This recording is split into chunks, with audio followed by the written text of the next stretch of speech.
All right, I'm going to call this meeting to order. This is the City of Port Washington Common Council meeting for Tuesday, November 4th, 2025. Roll call, all alderpersons are present. Please join with me for the Pledge of Allegiance. I pledge allegiance to the flag of the United States of America and to the republic for which it stands, one nation, under God, indivisible, with liberty and justice for all.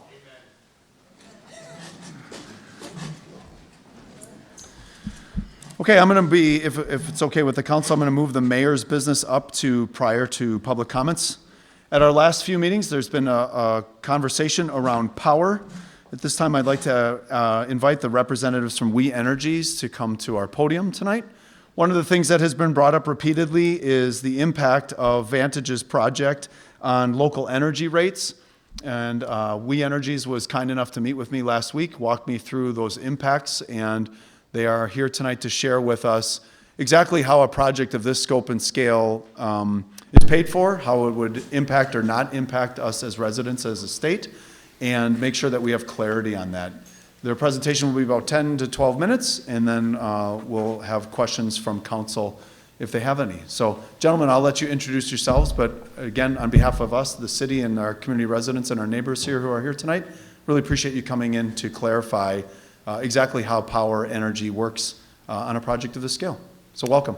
Sure. We're delighted to be here. My name is Bert Garvin. I'm Executive Vice President at WEC Energy Group, and with me is Rich Stasek, who's on my team. He's our Vice President of Regulatory Affairs, and he has helped work for many months on our customer protection plan that we have presently in front of state regulators.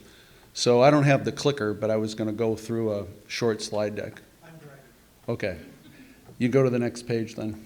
No, I would say click. Yeah. And Rich is going to do color, so feel free to speak whenever you want to, Rich. But what I was asked to talk about is just give the lay of the land on growing AI demand and data center growth in Wisconsin.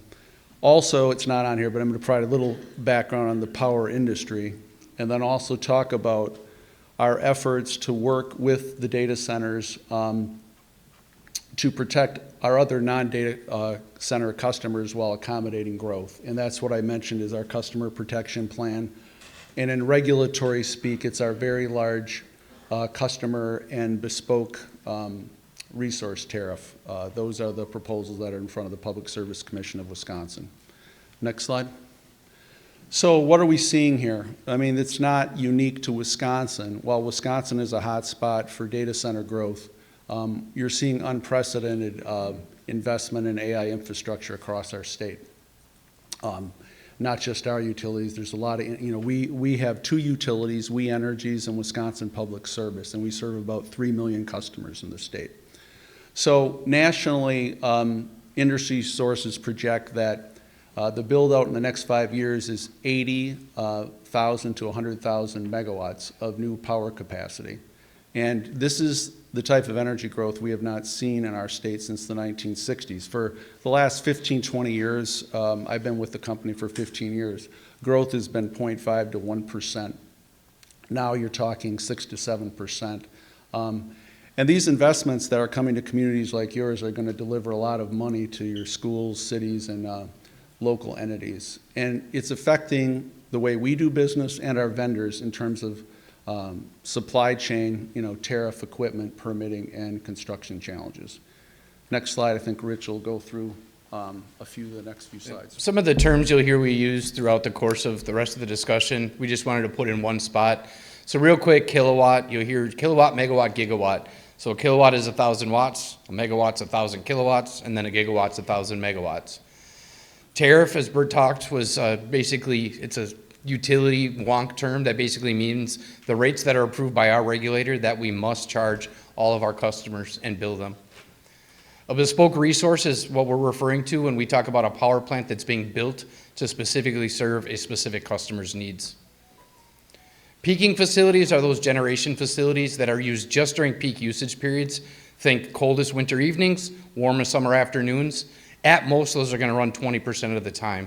And they're really there to back up or be the linebackers, as we refer to them, to our renewable baseload fleet that we're building out and will continue to. A couple of the peaking facility technologies that we've included and we'll talk about. CT, that stands for combustion turbine generation, or generator, that's natural gas fueled.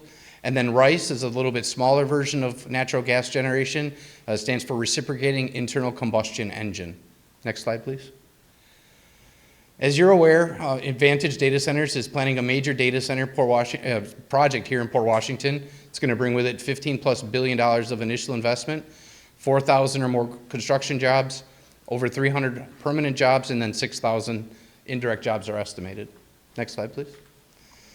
Vantage is seeking to set higher industry standards for their design, the energy and water efficiency of their data centers, and their community engagement.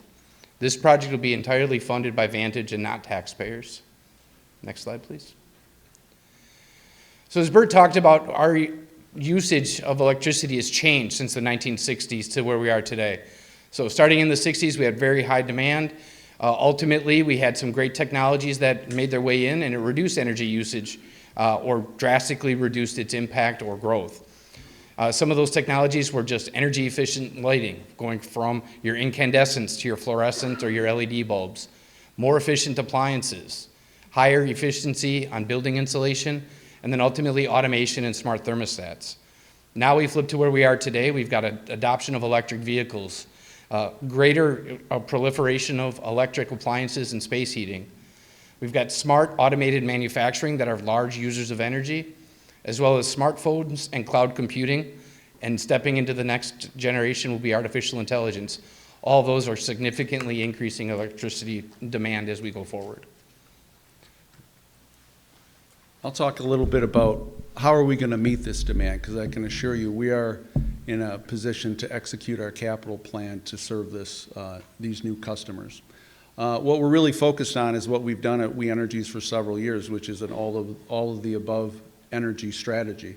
We're modernizing our gas-fueled fleet, and we're adding more to our renewable generation fleet.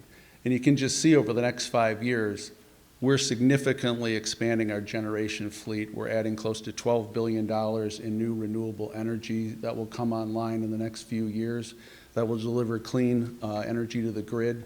And also for those always available gas units, which will fill the gaps, we're, as Rich mentioned, we're building highly efficient gas-fired units that will be able to deliver power when it's needed on our system.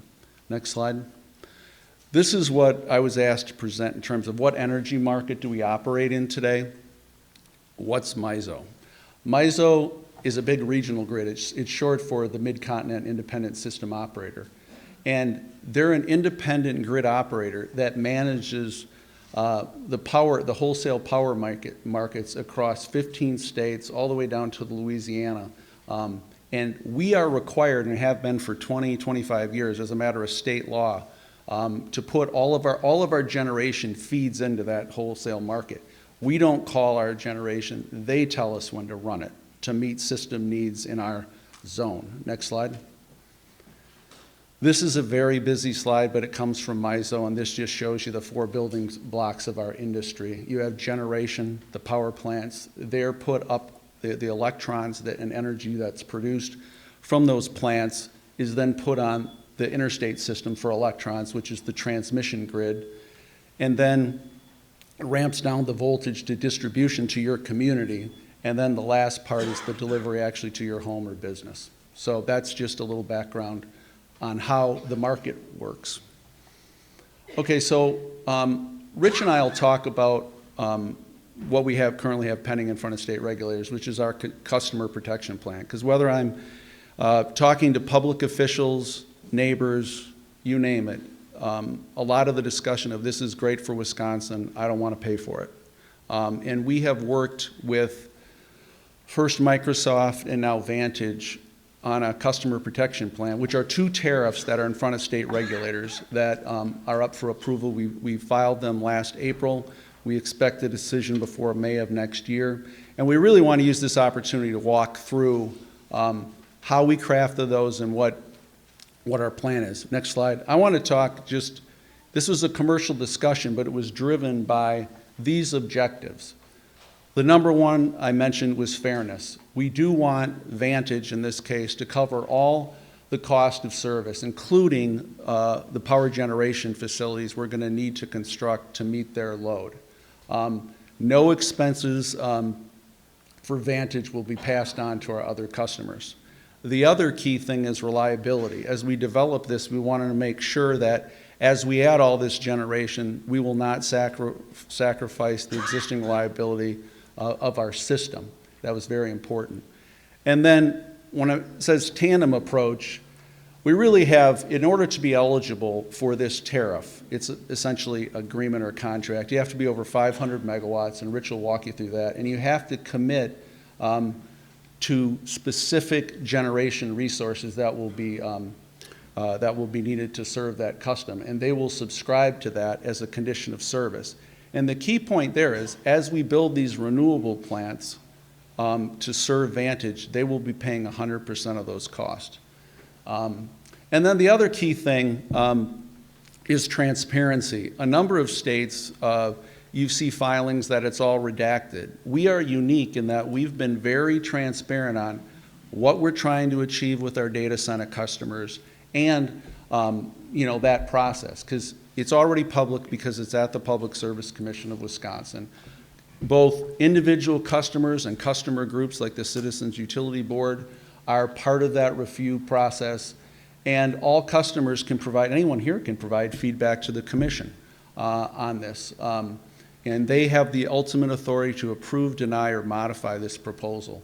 And our arrangements with Vantage for these generation facilities will be fully disclosed, and also when we go in for a rate case going forward, you'll be able to see, as well as the auditors, completely separate the costs that they're causing, how we're booking revenue from those expenses. So in a way, you can see you have our system and then you have the data centers, but it'll be fully transparent for all stakeholders, regulators, and members of the public. So Rich will walk through some of the specifics. So as Bert indicated, this is just a visual showing that the two tariffs that we've got before the commission are interlocking. Ultimately, it relies upon those in order to facilitate the ultimate consumer protection plan that we've gotten before the commission. Next slide, please. So in order to be eligible for service under these tariffs, we really, are focusing on meeting the unique needs of our large customers and protecting our other customers. Those of us that are here today, I'm a customer, as is Bert and some of the others that are here with us today. This particular rate will apply to all new customers that are coming into the state, our service territory, with 500 megawatts or more of load that they'll be bringing with them. So in this instance, Vantage will subscribe to a portion of multiple new generation resources. So those are going to be renewable resources, wind, solar, and batteries are included in that mix. The revenues and costs recovered from Vantage will be reviewed separately in all of our rate cases. As Bert indicated, there's going to be full transparency as we go in for rate increases every 2 years before the Public Service Commission. The key element that really provides a lot of protection here is that last bullet, early termination. If Vantage were to, at some point, leave before those entire facilities are paid for, they are on the hook to reimburse the costs of those resources as they sit at that point in time. So they essentially have to write a check for the net book value of those plants if we're not able to otherwise repurpose them. So that is a real key element that's very important, not only to us, but it was important to the data center customers, Vantage included, as we work through that. Bert indicated we filed these with the commission. That was done at the end of March of this year. We're going through the regulatory review process with the commission right now, and we expect a decision from that early part of next year with the objective of getting customers eligible to sign up for the rate by June 1st of next year. So the dedicated tariff will tie Vantage to specific generation resources, just like we said. So in order to be eligible to tie themselves to these specific resources, they've got to sign up for the very large customer rate that goes along with it, and then they'll subscribe to multiple resources. As I said, they're on the hook for the entire term of those assets for the dispatchable natural gas units. And wind and solar, they have the election to do 20 years or the full life, and that's consistent with a program we have before the commission already that they've approved back in 2018. Again, the key issue here is early termination. That's been the question we've been asked the most. Vantage will pay for the dedicated resources at the date that they would terminate and leave the service territory should that ever occur. to the extent that we cannot repurpose those facilities to serve our other customers.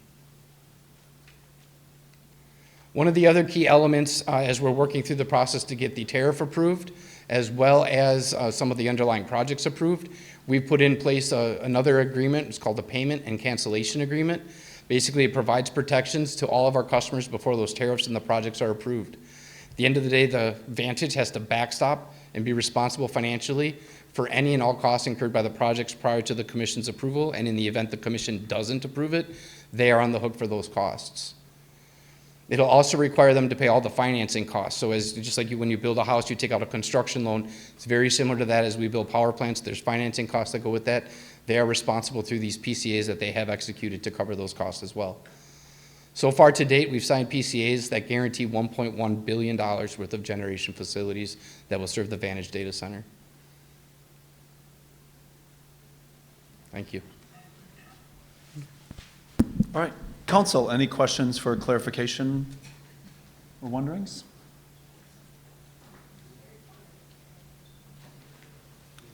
So, gentlemen, I really appreciate you coming tonight, and one of the pieces is if, or Bob, can you put their slide deck back up, please? And just go to their second to last slide.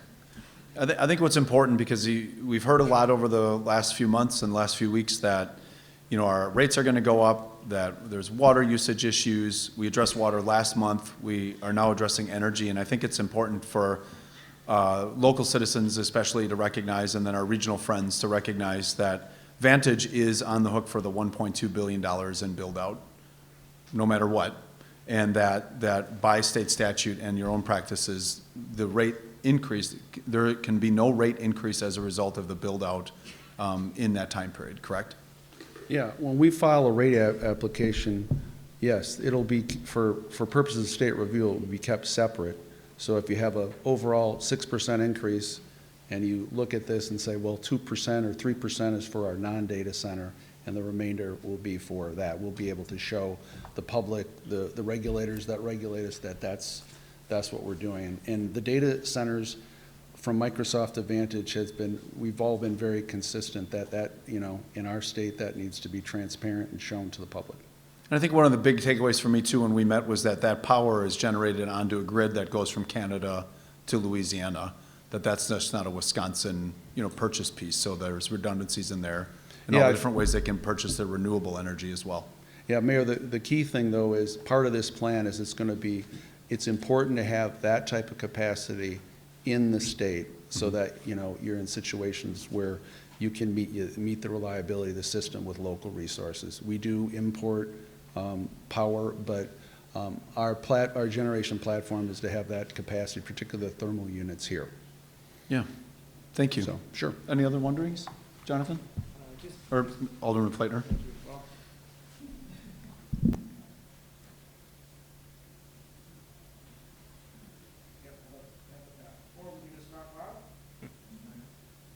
Once this rate goes into effect for the very large, or this rate will No. now it's on. Bert, once the rate goes into effect for the very large customer, in this case Vantage, where can I find that rate that they're paying versus what I'm paying? Where I see my invoice every month come in to me from We Energies, where can I find that rate that the very large customers are paying? So every one of our tariffs that are approved by the Public Service Commission are available through links not only on our website. We have a tariff book that's a big PDF that you can see any and all rates that are currently enforced. The Commission website also has a similar link that make those all publicly available. Other questions or wonderings?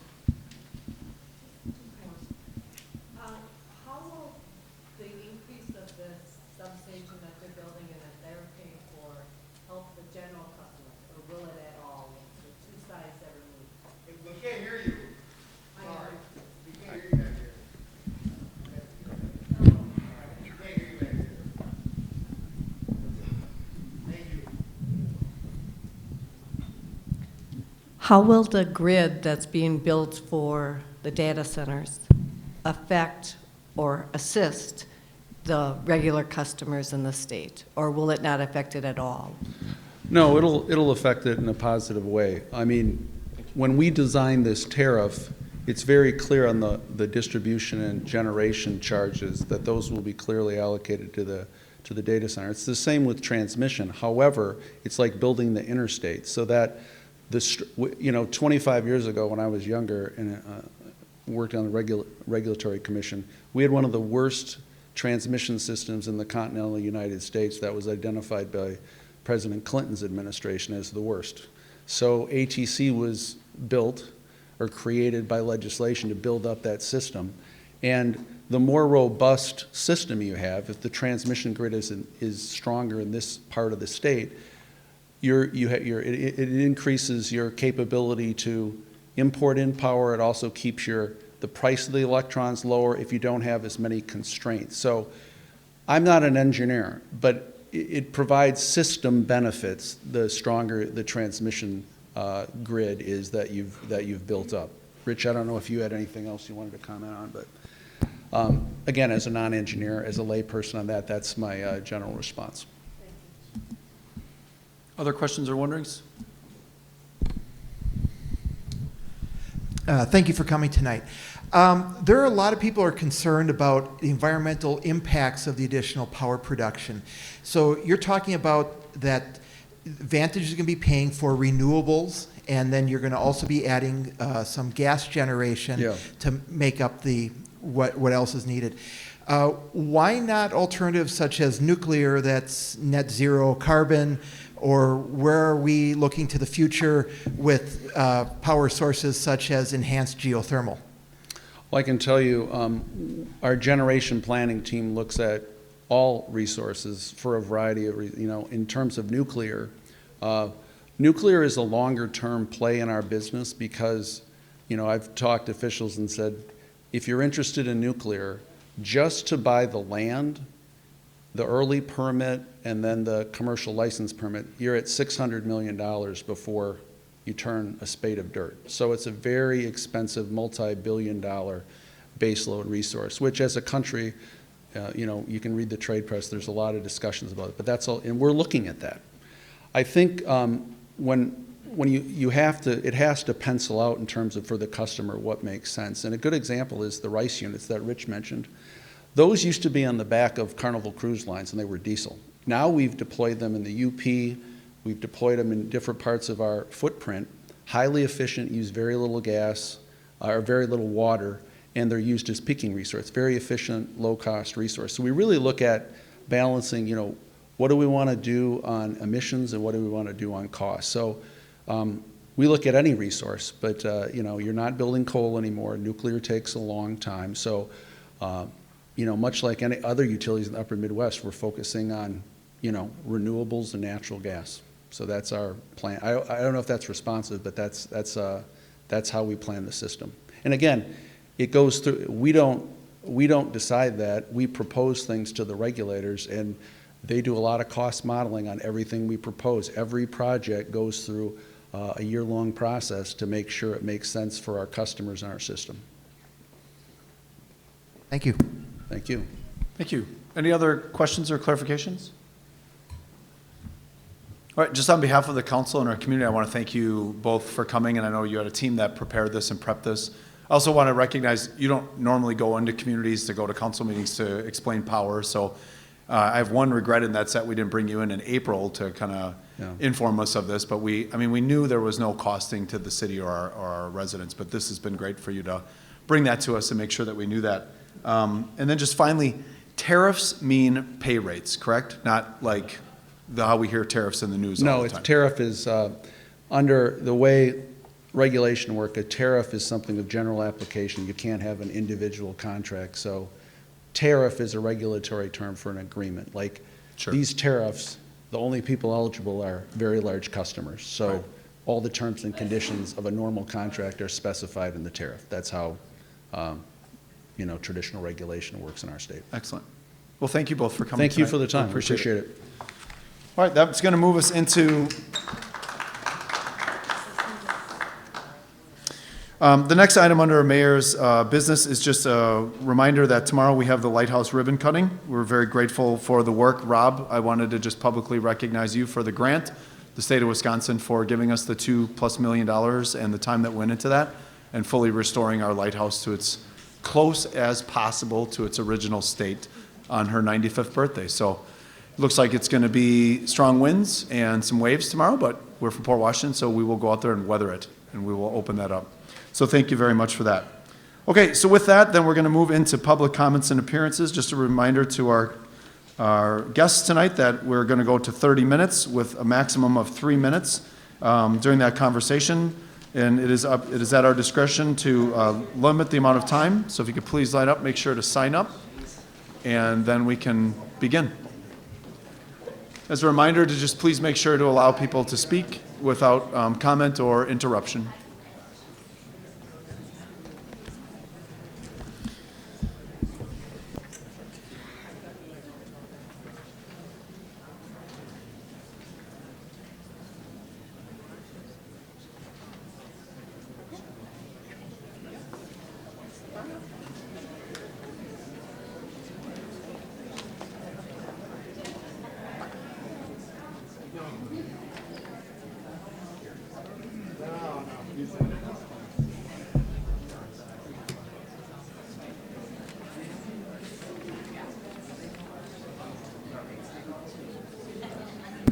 All right, excuse me, everyone. Our first speaker, again, you have 3 minutes. Excuse me, everyone. Thank you. All right. Please state your name and address and then begin. Hello, my name is Caitlin Monahan. My address is 1820 Clydesdale Place Northwest, Washington, D.C. 2009. Thank you, Mayor, members of the Common Council, and for all the people who have come out today to share their perspectives. My name is Caitlin Monahan, and I oversee public policy for Vantage in North America. I joined Vantage 3 years ago because I wanted to be part of an organization that was forward-looking and thoughtful in their approach to development.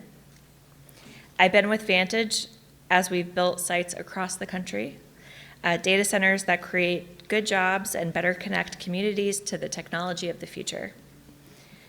I am proud of how Vantage shows up. My team also oversees economic development and community engagement across North America. In every place that we build, our company leaders look for more ways to give back to the community, to build education programs that better connect people to the jobs of the future, and to create infrastructure in communities that have gone too long without upgrades.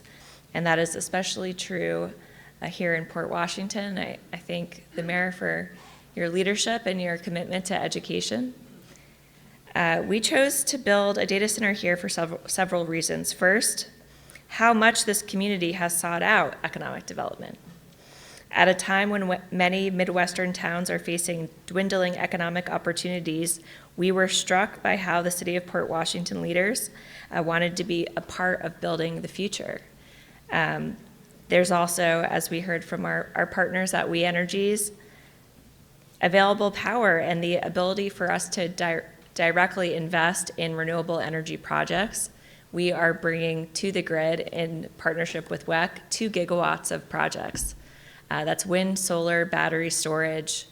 I came from the renewable energy industry, and I'm really excited that we're going to be part of building out and modernizing this grid. And I really feel that we can invest in the digital infrastructure and modernize our grid at the same time, and it will really build the foundation for the economy of the future.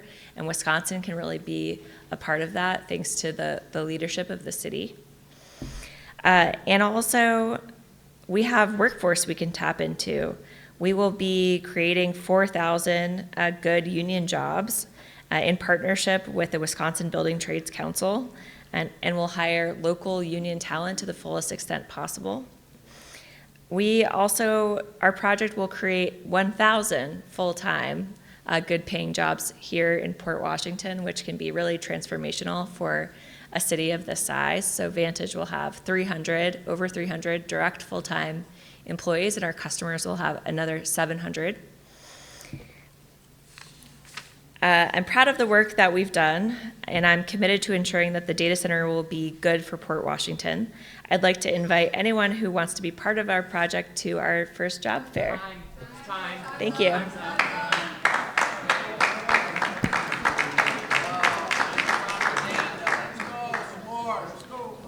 I'm just going to offer that as a warning again. That's my job to call the time, and I was about to. And if you interrupt the speakers, I'm going to ask politely, as I have at each meeting, to just allow the speakers to continue until I ask them to stop. Thank you. Mr. Lone, you're next. Good evening. My name is Scott Lone, and I live at 222 North Crocker Avenue, Port Washington, Wisconsin, and I am proud to call Port Washington my home. I stand here tonight because I love this community, its people, its shoreline, and its spirit, and I can't stay silent while we consider a tax increment district to fund a private data center. Let's be clear, a TID is public money, our money. It's meant to help neighborhoods that need a boost, to spark projects that otherwise wouldn't happen. But this isn't it. This is a global tech company asking Port Washington taxpayers to help fund their expansion into the Port Washington community. They don't need our help, and we can't afford to give it. Vantage had an approximate 2024 valuation of $15 billion. OpenAI's approximate valuation is $500 billion, and Oracle's approximate valuation is $735 billion. They don't need money from the citizens of Port Washington. When we divert property tax revenue into a TID, that money doesn't go to our schools, our roads, our fire and police departments, or our parks. It's locked away for up to 20 years for the benefit of one private developer and 2 other companies. That's not economic development. That's corporate welfare dressed up as progress. And what do we get in return? Maybe a few permanent jobs, a building that hums with servers, not people, a facility that consumes huge amounts of electricity and water, but gives very little back to the community that resides in it. Is that the future we want for Port Washington? Be mindful, we're not against growth. We're against this kind of growth. We believe investing in people, in small businesses, in local projects that strengthen our community instead of draining from it. In the words of Les Miserables lyricist Herbert Kretzmer, do you hear the people sing? Singing a song of angry men? The people are singing. The concentric circles are spreading, and the question is, City Council members and Mayor, are you listening? I urge you not just as elected officials, but as neighbors to reject this tax increment district. Let's stand up for responsible, transparent, community-centered development. Let's make sure Port Washington's future is built by us and for us. Thank you.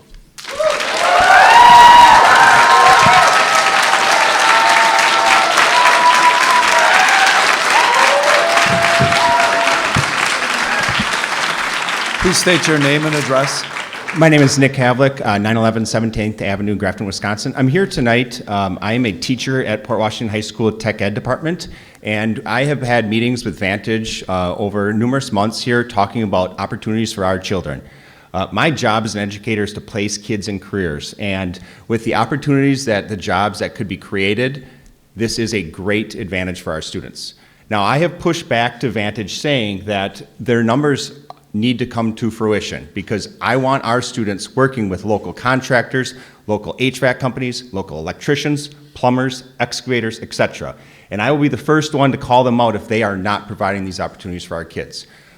Our school district recently, over the last year and a half, has undergone a strategic partnership plan that focus specifically on 5 specific areas about being career ready. Those areas include career experience days, college credit and work experience, post-secondary preparation, job shadows and college visits, and community service.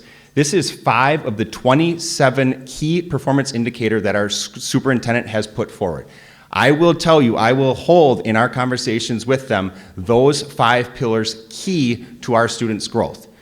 It's funny, when I met with them for the first time about 2 months ago, we started talking. I said, we are creating careers for students that are in our elementary schools for a school district or for a school that is to be built in a nearby community in our school district, as in Saukville. I will do my best to continue to push kids into these careers and get them the opportunities that are involved with the variety of jobs that are involved in this project. Thank you.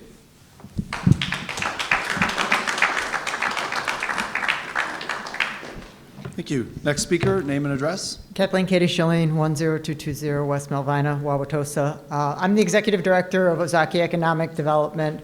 Thank you for allowing me here to speak tonight. I'm here to speak in support of the proposed data center development because I believe it will bring real, lasting benefits to our community. This project represents more than new construction. It's an investment in our shared future. The data center will create good local jobs during construction and permanent positions once it's up and running. It will expand our tax base over the long run in helping to fund our schools, roads, and public services. Beyond the economic benefits, this project shows that growth can happen responsibly. The developer has committed to using energy-efficient design, renewable power, and sustainable practices that align with our environmental values. This development sends a message that our city is open to smart, forward-thinking investment. It shows that we're planning ahead, building the kind of foundation that keeps young people here, attracts businesses, and strengthens our local economy for years to come. This data center is an opportunity to grow thoughtfully, responsibly, and in a way that benefits everyone. I respectfully ask you to support it.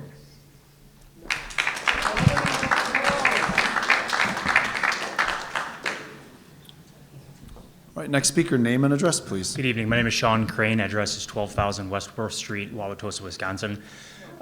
Good to meet you. I'm here tonight representing as an employee of Johnson Controls. Johnson Controls is a Wisconsin-based company and one of the largest employers in the state of Wisconsin for the last 3 decades. I'm a part of our global data center solutions business, and as a lifelong Wisconsinite, it's been a unique experience being able to understand an emerging technology and really an emerging industry, such as data centers in the way that I have.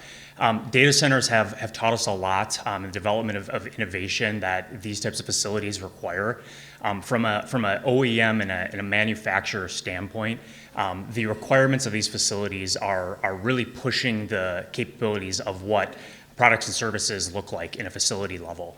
Examples include things like sustainable infrastructure, noise abatement, overall footprints of these types of facilities, water usage, and overall energy efficiency. Those are the pillars of the innovation machine that we're really a part of at Johnson Controls, and that's being well represented in the types of systems that are being put in place in this facility. The other aspect of my job that I really hold near and dear is working on both national and global projects, data center expansion projects specifically, where we get to see what the impacts to the local markets actually look like. And being a Wisconsinite, it's very cool to see that there's the opportunity to have this same expansion and capability closer to home. Trade union labor, the capabilities that this brings to the table, specifically at Johnson Controls in the last 18 months, we have developed data center specific mechanical infrastructure and capabilities of trade unions to be able to support this type of facility because the expectations are very different. So really the message from the Johnson Controls side is this culture of innovation that is being driven largely right now in our society by data center facilities is paramount, it's key, and it's going to continue to impact other potential facilities and opportunities moving forward. Thank you.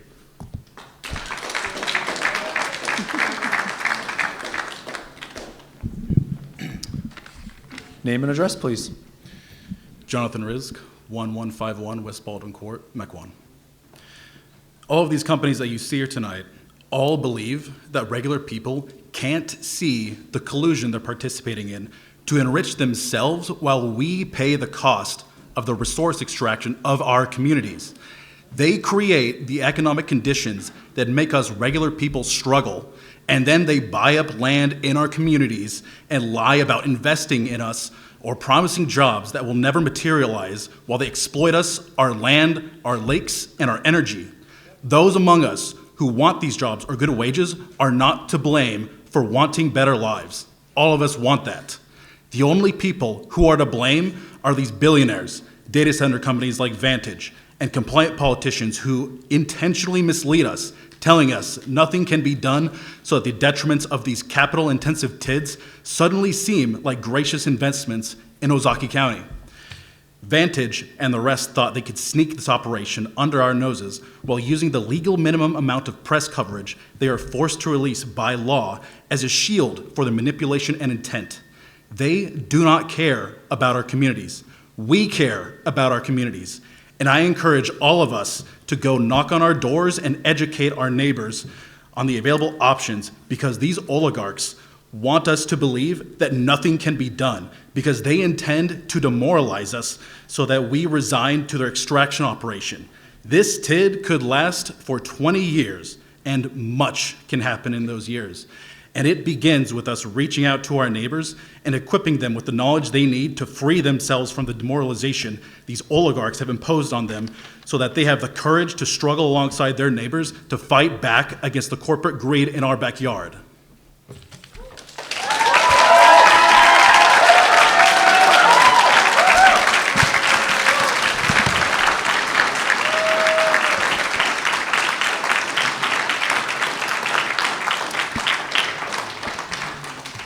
Name and address. Tracy Finch, 1142 Westport View Drive, Port. First of all, I still oppose of the AI data center and the TID-5. Now I stand before you tonight, not just as a concerned citizen, but as someone who feels proudly betrayed by the leadership of this city. And Mayor, that begins with you. And you've made a grave mistake, one that will leave a permanent scar on Port Washington. You pushed forward the Vantage AI data center project, a sprawling industry scale developed that will devour nearly 2,000 acres of our land without giving the people a voice. You ignored our warnings about water depletion, energy strain, environmental degradation, and destruction of farmland that has defined this community for generations. But you didn't just overlook us, you silenced us, giving us absolutely no voice. You denied, never gave us a referendum. You denied us the most basic democratic right, the right to vote on a project that will reshape our city's future. Instead, you fast-tracked and annexed and rezoning of this through publishing it through the Ozaki Press, an outdated media outlet, knowing that most residents won't consume information from the Ozaki Press. This is treating public input like an inconvenience rather than responsibility. And for what? To appease Stargate, to serve the interests of Vantage and the tech giants behind it, to chase corporate expansion while sacrificing the well-being of the very people you were elected to represent? This isn't bold leadership, this is cowardice dressed up as progress. You shattered the trust between City Hall and the people who live here. You've turned your back on the residents who built this town, who care deeply about this future, and who showed up again and again, asked to be heard. We are not an obstacle. We are not background noises. We are the heart of Port Washington. And we will not forget how you treated us. You owe us, this community and surrounding communities, an apology. You owe us transparency. You owe us the right to vote that you denied. You owe us to yourself to reflect deeply on the damage you've done, not just to our land, but to the trust that once existed between the city's leadership and its people. Thank you.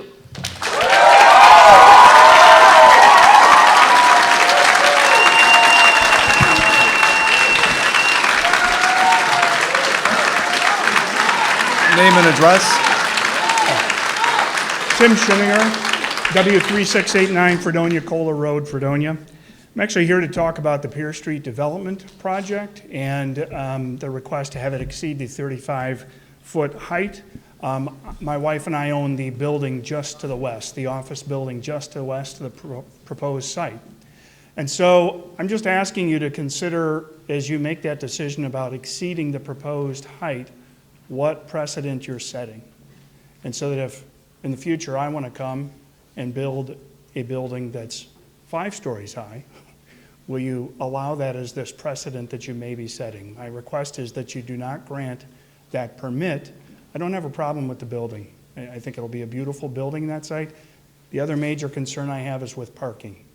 The building I own a counseling practice there with numerous psychotherapists, and so parking is a very important piece. And I'm very concerned about the development of that building, the development that's going to happen to the west of us with the safety, the property that the safety buildings are on, and the impact that that's going to have on parking in that surrounding area. So please consider what's happening with parking as you do this development. Thank you.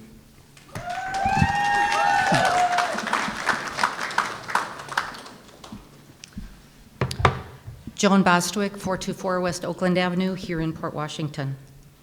My husband Scott and I are here tonight to speak about the transfer of the Oakland Green Park from the city of Port Washington to Ozaukee County. Scott and I both grew up in Port Washington, moved away for a long time, but always had a dream of returning during retirement. That dream started to come to life in 2018 when the Neerhoffs asked if we were interested in purchasing their home. At the closing of the sale, Dick and Mary said that their home at 424 West Oakland had the best view in Port Washington if you enjoyed watching children and families play together. The park, known now as Oakland Avenue Green, was donated by WEPCO at the time, to the city of Port Washington in 1994.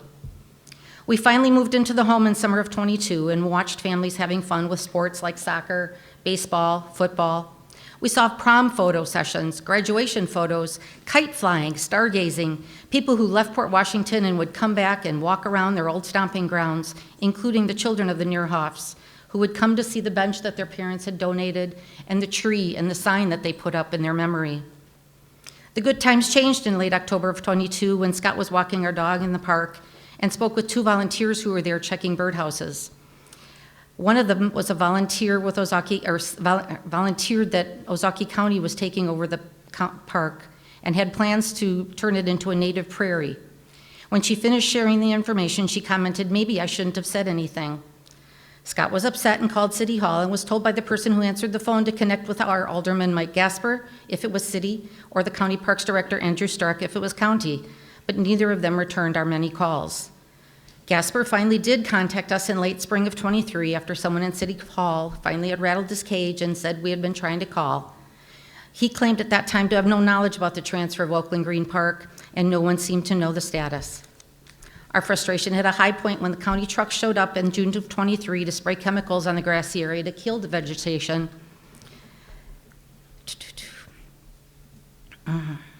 We never had a chance to voice our concerns or become informed because no one from City Hall or the county returned our phone calls. Another concern we had was who is going to monitor it should it become a county park. Since spring of '25, Scott has confronted a man who, with his two children, were using chainsaws down along the creek. In July, he confronted another adult riding a dirt bike through the grasses. And through the summer, he has spoken with the police department about a fort that was built and the risk of wildfires. We do want to acknowledge Rob Vandenoven and John Crane for working with us through this process. They did help us to reach a compromise with the county and the city workers in March of this year. We appreciate that. City Council, can you please acknowledge the lack of transparency through this process? Thank you.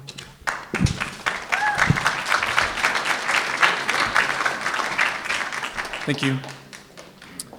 Name and address.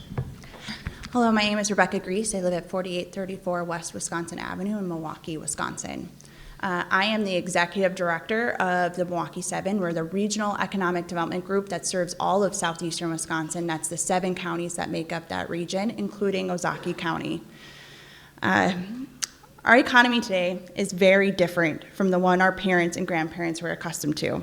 Manufacturing, healthcare, the service industry, all sectors of the economy are now relying on cloud computing, AI, and automation to compete. In fact, AI touches nearly everything that we do and consume. Email, shopping, navigation, GPS, which I used on the way up here. Everyone uses AI most of the time not realizing it. Our reliance will only grow.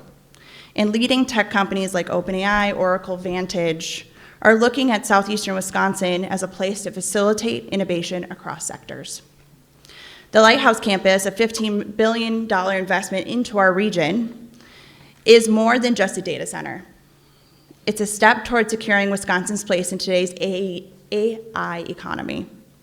These are the kinds of projects M7 is championing because of the outsized impact they have on the community and beyond. Those spearheading this project chose southeastern Wisconsin and specifically Port Washington for several reasons, as noted, not the least of which is the strong, dependable, skilled workforce. And for good reason, this project will create more than 1,000 permanent family supporting jobs, and each of those jobs will spur an additional 7.4 jobs in construction, operations, supply chain, and the service industry. far outpacing the job multiplier of our traditional manufacturing heritage. An increase in jobs in our area's residents is just one example of the economic impact that this project will have throughout the 7-county region. The project is expected to contribute $2.7 billion to our regional economy. The campus also takes into account Wisconsin's legacy of environmental conservatism. This campus reflects and respects that tradition. It will run on 100% matched zero-emission energy with solar, wind, and battery storage power operations. It'll be water positive, restoring more fresh water than it consumes, and will preserve natural space for planting 2,000 native trees. I have a lot of experience with TIF and TID to encourage economic growth. This one specifically is unique because it takes the tax revenue that this project generates, that the city currently does not have, to support itself. I applaud your leadership in that structure because that is truly unique. At a time when billions are being invested nationwide to secure Americans' digital future, Port Washington is ensuring Wisconsin has a seat at that table in a sustainable way. Thank you for your vision, your leadership, and your collaboration. Our region is more forward-thinking and better for it. Thank you.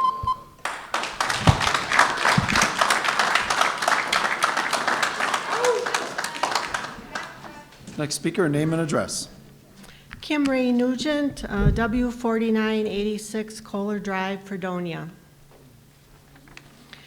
50-some years ago, I was out on Lake Michigan fishing with my dad. We were north of the city of Port Washington when my dad saw a dark storm coming in fast from the northwest. He raced toward the launch in port and pulled his boat out. A child, I was instructed to sit in the truck while I watched him help pull boats onto trailers. There weren't even enough time to tie them down, so the next boat could be pulled out, and the next. It was now raining and storming. People died out on the lake that day. The storm I now see north of Port Washington is the Vantage Data Center, but this storm is more dangerous and dark than you can imagine. Vantage does not symbolize a lighthouse. The lighthouse is actually represented by the people here, helping to alert others of the upcoming dangers. Thank you.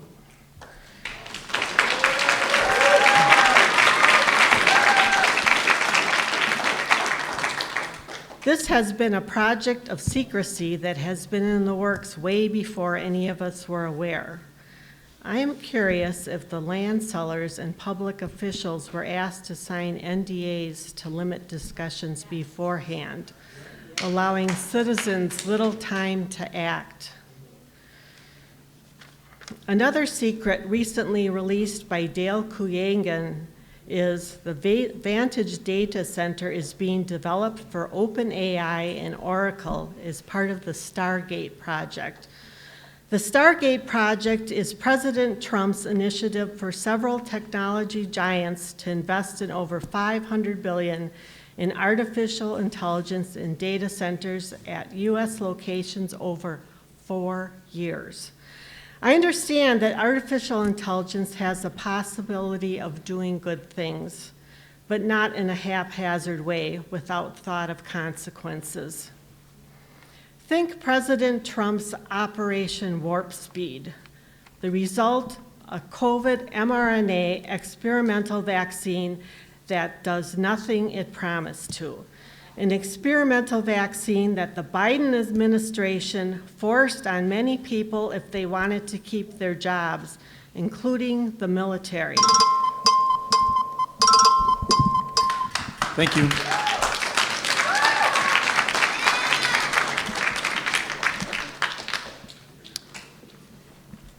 Name and address. I'm Mike Beester, 305 South Garfield here in Port Washington. I sent a detailed letter to this body 2 weeks ago with my concerns, and I received no meaningful follow-up. So I originally planned to use my time to talk about how outrageously outsized this $15 billion project is for our city, 1,500 times our annual tax levy. I was curious how much the new Las Vegas Raiders NFL stadium cost, about $2 billion. So this project is in cost roughly about the size of 7 new NFL stadiums. So yeah, I plan to talk about how hilariously short our development agreement with Vantage is and how few legal protections it offers us in the way of Vantage promises and economic contingencies.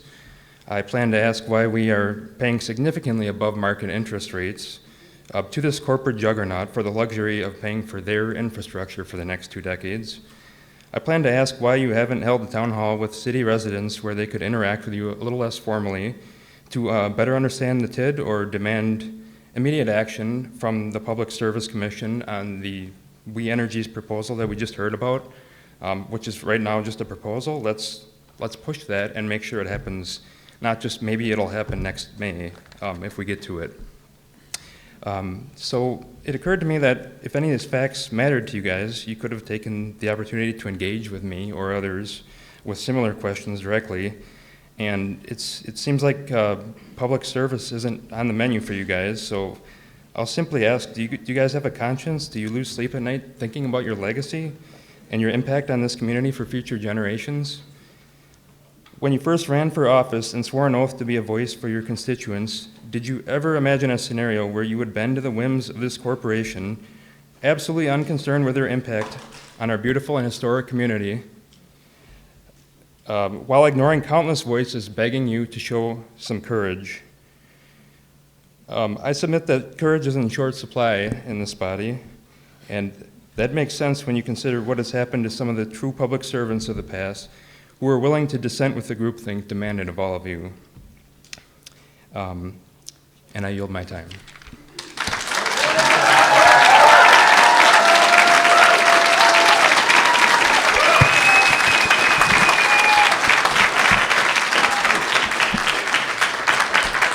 We are at 30 minutes, so we're going to enter into the agenda here. And just as a reminder, there will be opportunities to speak in public sessions at the end of the agenda as well. There are other opportunities to public speak tonight. It's pretty convenient it ended on me, but okay. So our next agenda item is officer and staff reports. Was there anything that, or I'm sorry, consent agenda. I keep forgetting that. So the consent agenda is, I'm looking for a motion to approve the consent agenda. I've got a motion and a second. Any questions or concerns on the motion? All right, seeing none, all in favor signify by saying aye. Aye. Opposed? All right, motion carries. All right, that brings us into officer and staff reports. We have, yeah.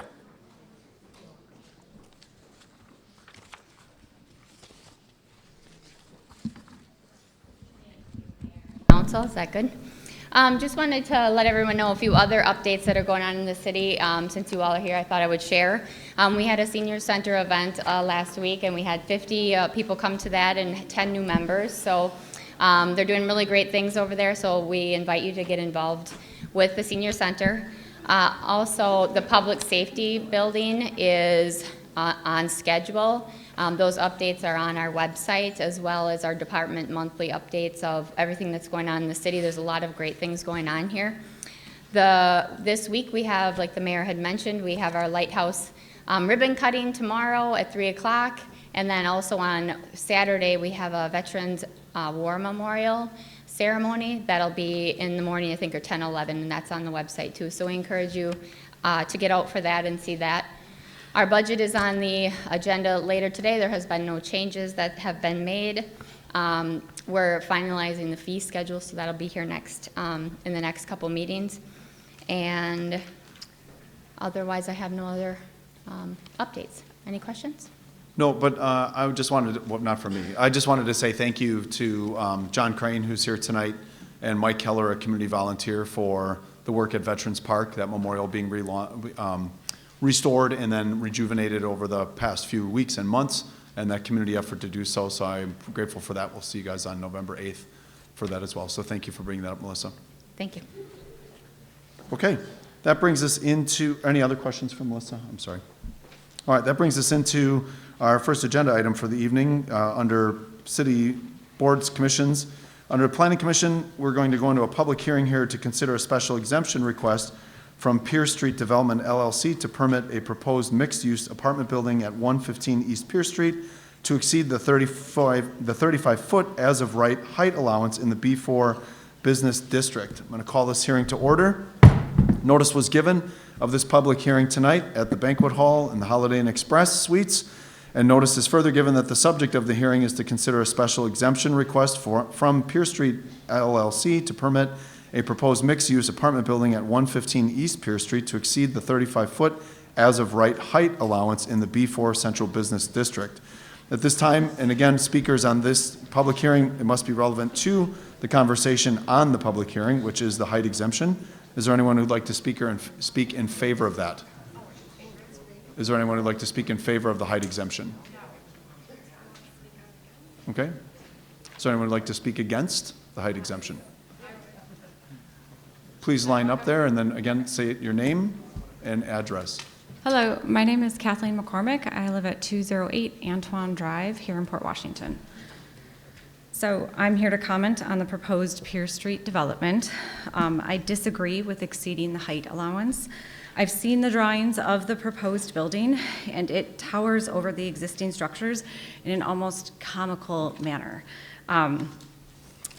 We draw tourists to Port touting our historic buildings, our quaint New England charm, and this building appears to be the exact opposite of that. A building of this size will drastically alter the feel of downtown Main Street.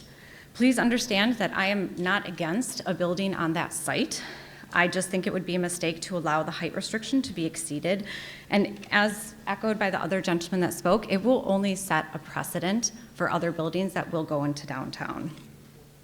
We are told some of the recent actions by our city council is to be able to preserve the charm of Port Washington, for example, the proposed data center. Then why approve a building of this size exceeding our height limits in the middle of downtown? So I just ask, what is the point of an ordinance on building heights if the council will just hand out exceptions, especially from what I can see, for the only reason being for the developer to make more money and squeeze more units into that spot, and at the same time, presenting no discernible benefit to our residents? Thank you very much.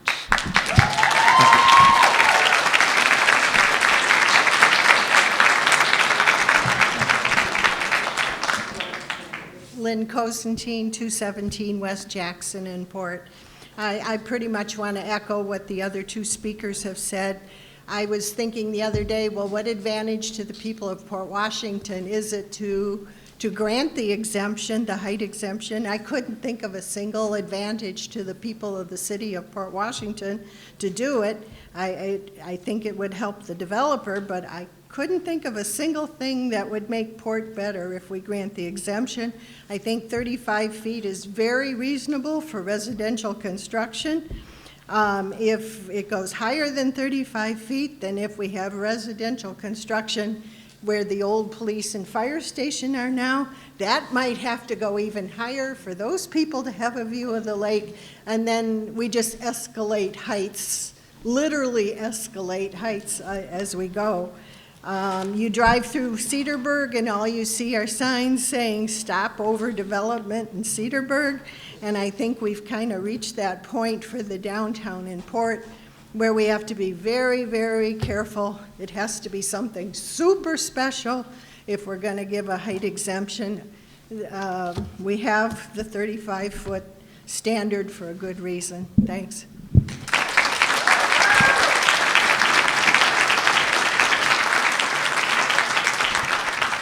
Katie Biofis, 1883 Cold Springs Road, Saukville.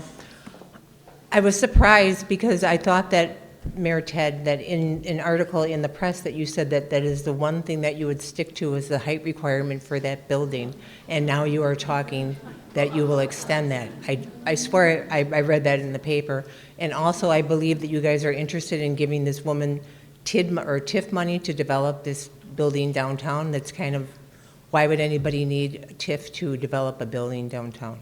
But no, I just was shocked at the thought that you would extend this height requirement when you said that that was the one thing that you would hold to. Did you not say that? I can't respond to comments, but I will tell you when we're done. Okay. Thank you.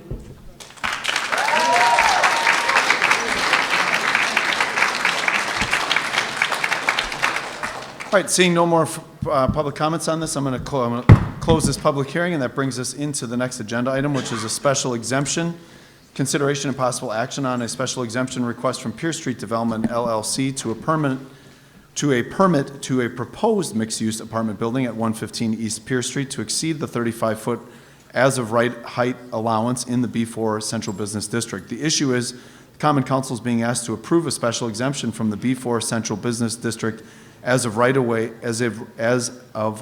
building height limit of 35 feet to accommodate a proposed 4-story mixed-use apartment building with an average height of 55 feet. The staff's recommendation is to approve the special exemption. Mr. Harris.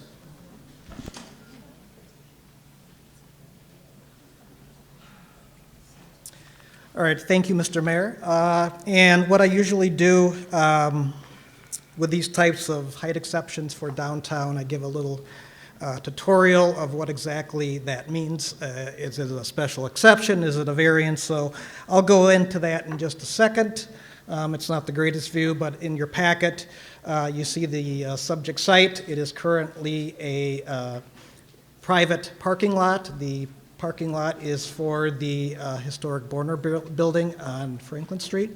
And so just since we're talking about parking, it is a private lot, so the development with its proposed underground parking, there'll be a zero loss of public spaces through this development. It will not affect public parking whatsoever because it's all on site and currently it is a private lot. Todd, just go through the renderings. So just, again, it's in your packet, just looking at the renderings of the building.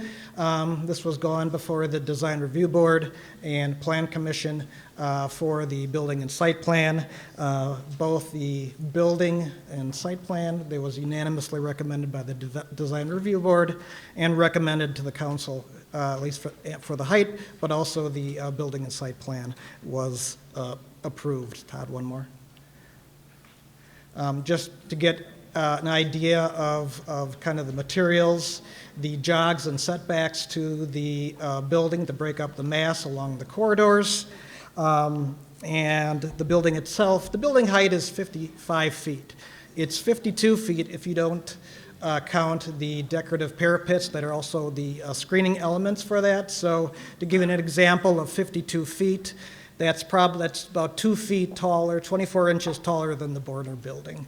Todd, one more slide.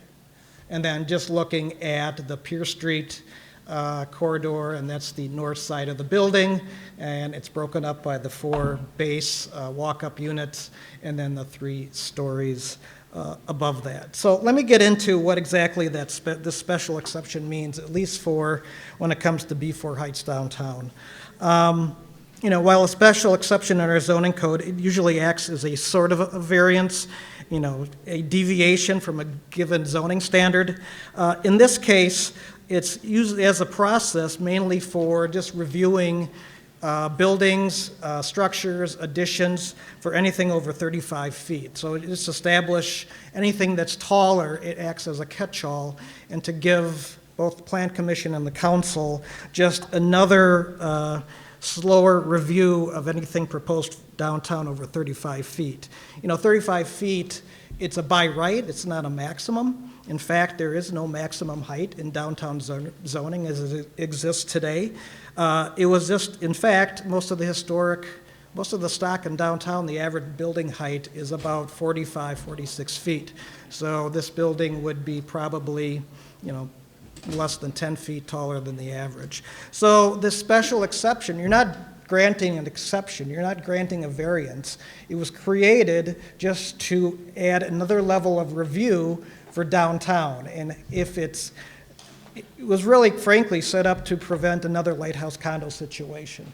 And so the criteria that for approving this height over 35 feet, it's in the zoning code and in your packet, and it is just kind of, again, I call it a backstop.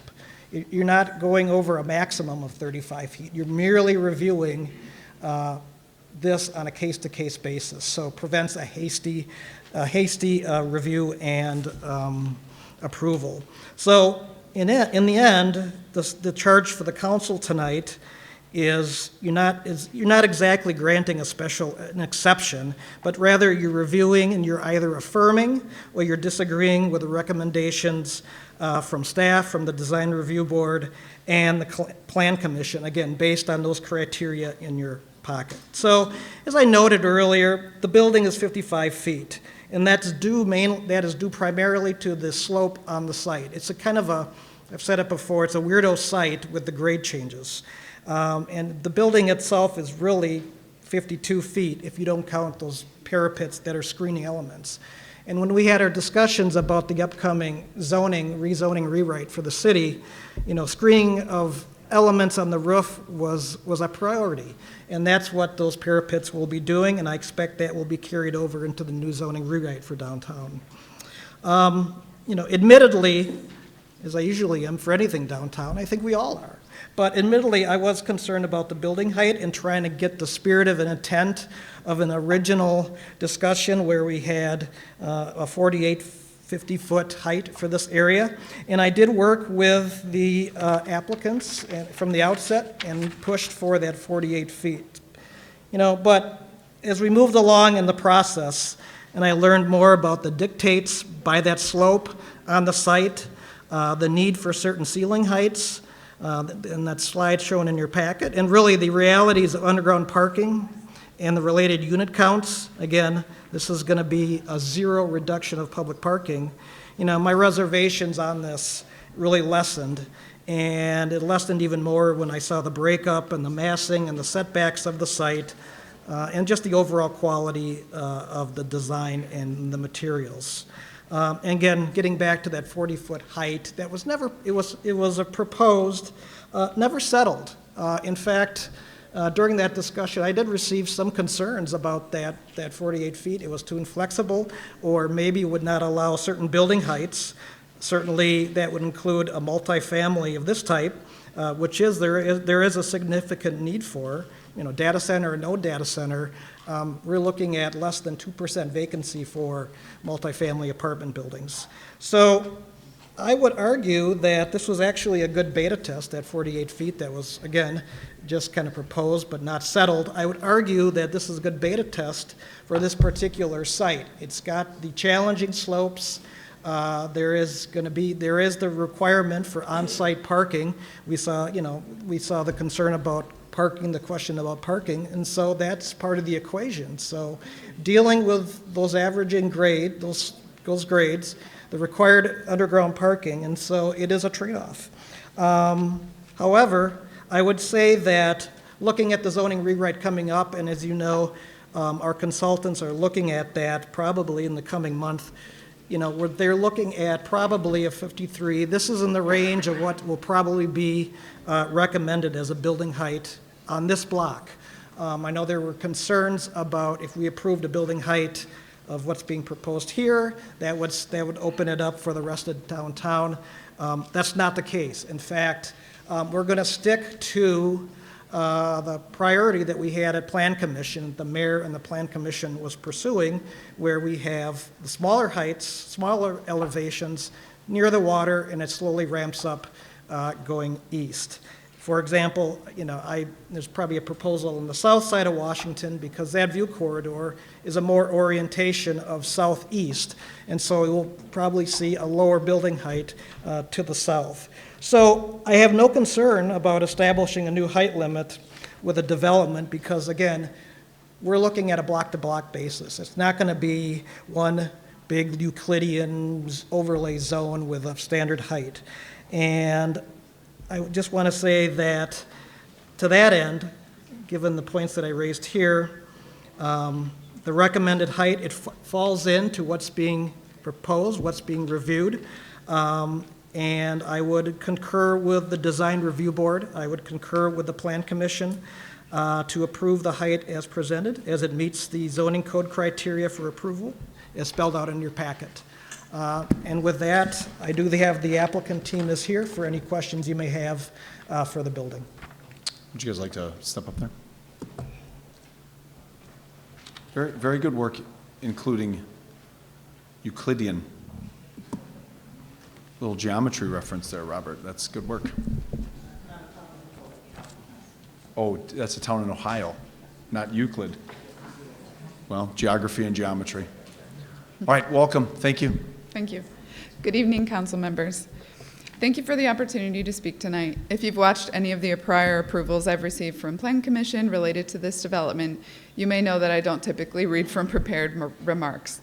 But for me, this is the most important approval yet, as the height approval means that we either get to carry on the Pierce Street Landing project as designed, or the site remains a private parking lot, which I'm absolutely certain is not its highest and best use. Let me start with the facts. Under the current B4 zoning, buildings over 35 feet are allowed by exception. My building averages 55 feet across the site as stated, which includes a 13-foot elevation change. If the land were flat, the average height achieved would be actually just under 50 feet, plus the parapet, as Bob stated. This request is not unprecedented. Several buildings in the downtown business district already well exceed 35 feet, including Harbor Lights condominiums just 1 block from my site, Newport Shores, a 5-story mixed-use building down the street from my site, the Ansay development right across from City Hall, which I believe is 61 feet, and my own Burner Mercantile building, which was built in 1910, which stands at 50 feet, yet only has 3 stories. I imagine back then it sounded pretty bold to build something so tall, and yet here we are, over 100 years later, still appreciating the beauty of it, but launching a debate to again exceed 35 feet. I want to be clear, I am in full compliance with the current code. The proposed rewrite that Mr. Harris shared with me is not yet law. I've followed every step of the existing process and obtained the appropriate approvals on design, a design which inherently includes the height of the building itself. More importantly, Pierce Street directly fulfills the vision laid out in the city's 2023 downtown and lakefront plan. The project transforms an underutilized private parking lot into a vibrant year-round destination. It brings 51 residential units for rent, not condos, to be clear, 2 commercial spaces, jobs that go along with those, and 62 integrated parking stalls, all designed with high-quality materials, thoughtful setbacks, and architectural harmony that respects Port's historic character. I'm not an outsider. I'm a property owner and investor here in Port Washington. I've personally recruited new tenants and small businesses here to activate downtown. I am a member of the Main Street Economic Revitalization Committee as well, and have ingrained myself into the community to have conversations and obtain feedback from those local business owners. I'm committed to continuing that work. When I purchased the historic building from the Ewig family, it wasn't a quick process. Dan was quite selective in who he sold this to, and he had faith that I would take on the responsibility of carrying his family's legacy forward by caring for this building and the city and investing in it accordingly. And I intend to deliver on that promise with the addition of Pierce Street Landing. In terms of urgency, based on the projected economic growth coming to Port Washington, which was shared at the last Common Council meeting, the time is now to start delivering the housing supply. Numerous people will be relocating to the area. The infrastructure needed is not just roads and utilities, it's also roofs over people's heads. If support isn't provided for the development of additional housing in Port, our neighboring communities will act, if they haven't already. They will benefit from new resident spending power, a larger tax base, school enrollments, and the economic benefits that you've worked so hard to secure for this city. To my knowledge, no other housing projects are currently planned for downtown that can meet this demand. If you believe in the growth that is coming, I urge you to please approve this special exception. I had faith in this project long before the tech campus was announced, and that faith has only grown. I've received several letters of support from fellow downtown business owners, which should be in your packets as well, who see this project not as a threat, not as too tall or too big, but as a catalyst. They're excited about the foot traffic, vibrancy, and year-round energy it will bring to their local businesses. This isn't just about a few feet of a building. It's about vision, timing, and alignment. Pierce Street Landing is exactly the kind of project Port Washington needs, and my team would be proud to deliver it should you afford us the opportunity. Thank you, and happy to answer any questions. Excellent, thank you. Questions from council? Alderwoman Postel?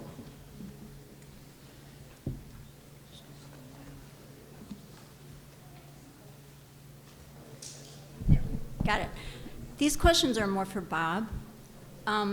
First of all, I want to reiterate, there are no public parking spots that are going to be eliminated from this development, correct?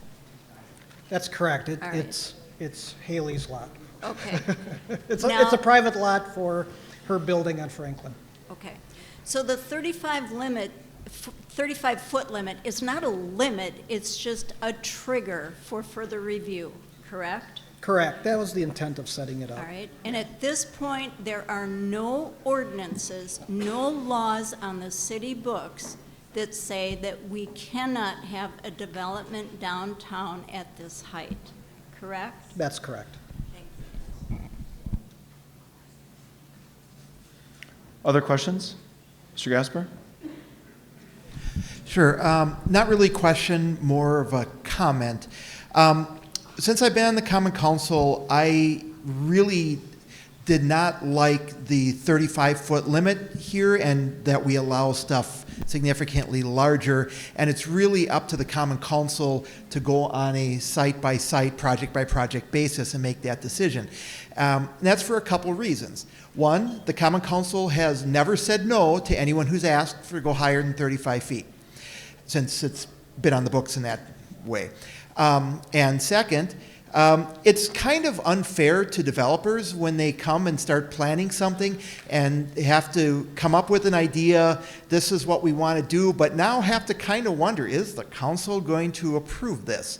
And what I really wanted to see, and we're heading that way with the new zoning code and the new height limits, is to have a hard and fast limit that everybody who wants to build in downtown can look at and say, oh, I want to build on this site, my limit is this, and I know this is what it is. There's not going to be any haggling with the Common Council over it. It's just, this is what it is. That puts it, so for the developer, they have that hard and fast number, and they can start designing to that right away without having that doubt in their mind that, well, I'm going to put tens of thousands of dollars into this proposal, and they might say no. And that's really kind of unfair to developers to put them into that position. Now, when we look at downtown Port Washington, we look a lot at Franklin Street, which has the largest collection of pre-Civil War buildings in the state of Wisconsin. A lot of those buildings, like Bob said, the average height's around 40 feet or so. Some of those buildings that contribute to the downtown Port Washington Historic District, which is a registered historic district, registered with the National Park Service. The buildings in there, some of them are up to 53, 54 feet already. We also have other things with those buildings, other features like cornices, spires that are higher than that yet, and we really haven't taken that type of stuff into account with our height code in the past. So when I look at downtown, I see those historic buildings as the form that we want to emulate, that if it was allowable, in 1850 to have a building that was 54 feet, and, in 1850, there weren't any zoning codes. This was built this way because somebody needed the facility to be that height. That's what they could afford. They had a little extra money. They wanted to put a nice spire with a flagpole on the corner. So it made them stand out in that respect. So those buildings got built for very different reasons than what we build today for what they're limited height-wise on. But still, for our downtown, most people would tend to agree that, yes, we love Franklin Street and we would love more stuff to be like Franklin Street. The thing is, though, Franklin Street, the lots are mostly 20 feet wide. There's a couple 40-foot, 60-foot, and 180-foot wide building in that mix. And you would love to see the small-style development with the 20-foot wide buildings again that fit in and make more of downtown. Except it's not really economically viable to go with that model today just because of what buildings cost to build, what amenities are expected, which is often underground parking today, and you can't fit that on those small lots. And for example, we've had the corner, the southwest corner of Pier and Franklin has been empty until the ice cream shop opened up there. that lot had been empty since I believe it was around 1980 when the building that was there was torn down.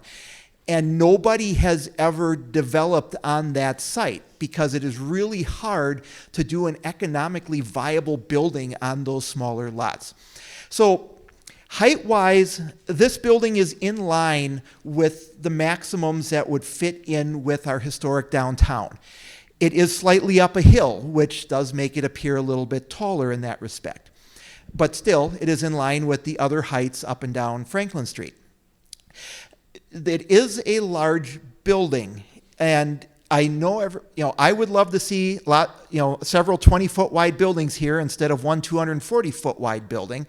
But the economics of actually getting infill development in your downtown are not going to allow that to happen. So when we see a large building like this, and we see it, it looks like it's tall, and it is tall. It's taller than the buildings immediately in front of it on Franklin Street, but if you look, that's one of the shorter blocks on Franklin Street. But if we want to see infill development, this type of building is what is going to happen. So I think this is about the best we can really expect to infill those developments. And this is replacing a privately owned parking lot that averages about 6 cars parked in it in a day for, I believe, 30-some spots in it. So it's really underutilized. It's not going to make it so you can't find parking downtown because it was a private lot to begin with. And if you recall, before M&I Bank moved out of downtown, this was the auto teller. So it wasn't a parking lot to begin with, and before that it was Schmidt Ford before they moved to Saukville. But this is a spot that, it's underutilized, it's not being used, and it really is a building that, it height-wise fits in with the form of downtown, even if scale-wise the building, yes, it's large, but as I said, economically, you can't expect 20-foot wide buildings to continue here.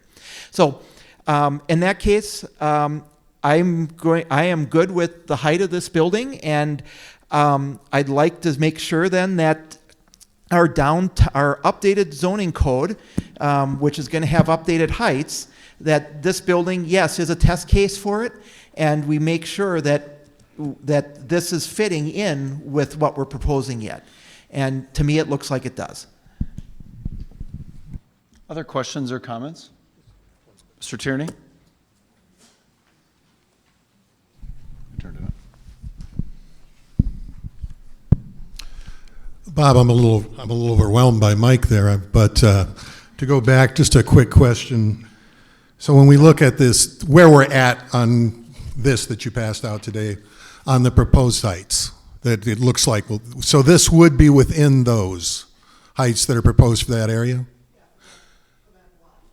And that would also, and any other that are built to either to the west of it, they would be restricted by that same height if this was adopted. Exactly right. If it's adopted, that's the initial draft we'll be going off of. But yeah, so it's going to be different heights in different places based on the location, the corridors, et cetera. And does this, in this proposal, would there still be, can we get rid of exemptions? Can we say this is the height? Okay. The reason we're doing this downtown zoning, or really part of it, is this could be our very last one for the council. So we'll have what Alderman Gasper was alluding to is, having set zoning heights throughout downtown, various heights downtown. There'll be various design and architectural elements that go with that. And so it'll go back to getting rid of this special exception case-to-case basis and make it a kind of a sweated out guessing game sometimes on the developer end. Thank you. Other questions or comments? Ready for a motion. All right. Do you have something? Okay. Bob, one of the things we had talked about in planning was with the parapets and with all new buildings in the future is the commission made very clear that we don't want to see utilities and other structures on top. We want to see those hidden, that be eliminated in the future. And that sort of lends to why we get higher sometimes with some of the buildings. Am I correct? That's correct. Thank you. The screening. The screening for the utilities. Yep, and that's what the parapets are for on this building. Yes, thank you. All right, Mr. Plater? Just yell it out. I would make a motion to approve the special exception for the proposed development as presented. There's a motion to approve. Is there a second to that motion? Second. Second, Alderman Neuweier. Any questions or concerns on the motion? All right, seeing none, all in favor signify by saying aye. Aye. Opposed? All right, the motion carries. There was a public comment during the hearing. They were asking about what I had said about the height variances. Mr. Harris, I appreciate you clarifying that, because what we had talked about at Planning Commission is we never wanted to be in this position as a council, and we wanted to adopt zoning codes that clearly defined that so that future developers knew exactly what to do and that there would be no exemptions moving forward. So thank you for that, and then good luck as you move forward with your project. That brings us to our next agenda item, which is a public hearing for the annexation of approximately 90.642 acres of land from the town of Port Washington into the city of Port Washington. I'm going to call that hearing to order. Notice is hereby giving that we are having a public hearing held here for the city of Port Washington at the Banquet Center at the Holiday Inn Express. Notice is further given that the subject of the hearing is for the annexation of approximately 90.642 acres of land from the town of Port Washington into the city of Port Washington and assigning a temporary zoning designation of I-3 for the purpose of accommodating a proposed data center campus. The land is located south of Lake Drive and west of Interstate Highway 43, and the annexation petition is from VDC Wisco Realty 1 LLC. At this time, I'm going to open this hearing. Are there any speakers in favor? Are there any speakers in favor? Are there any speakers against? Any speakers against?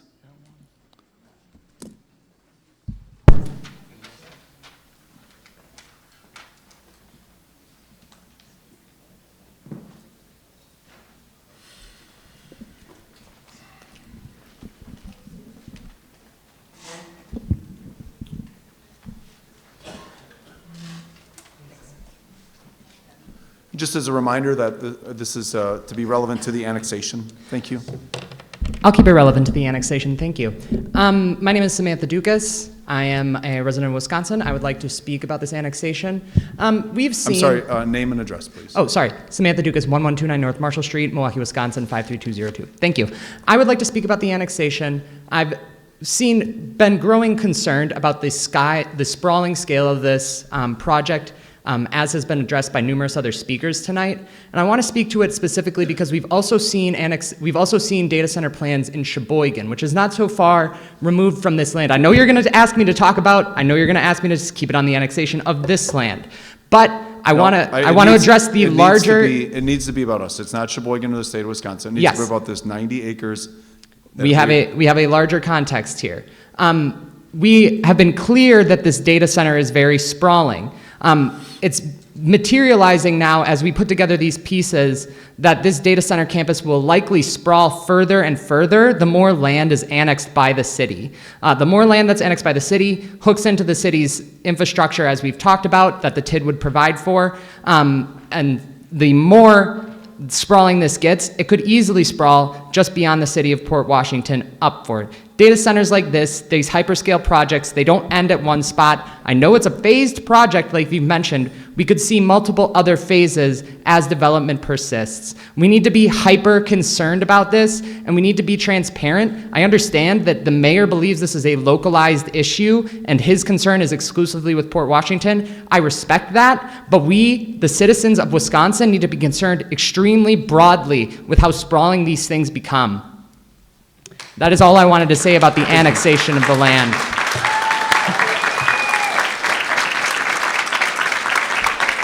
All right, seeing no further speakers, I'm going to call this hearing closed. That brings us to the next agenda item, which is the subject.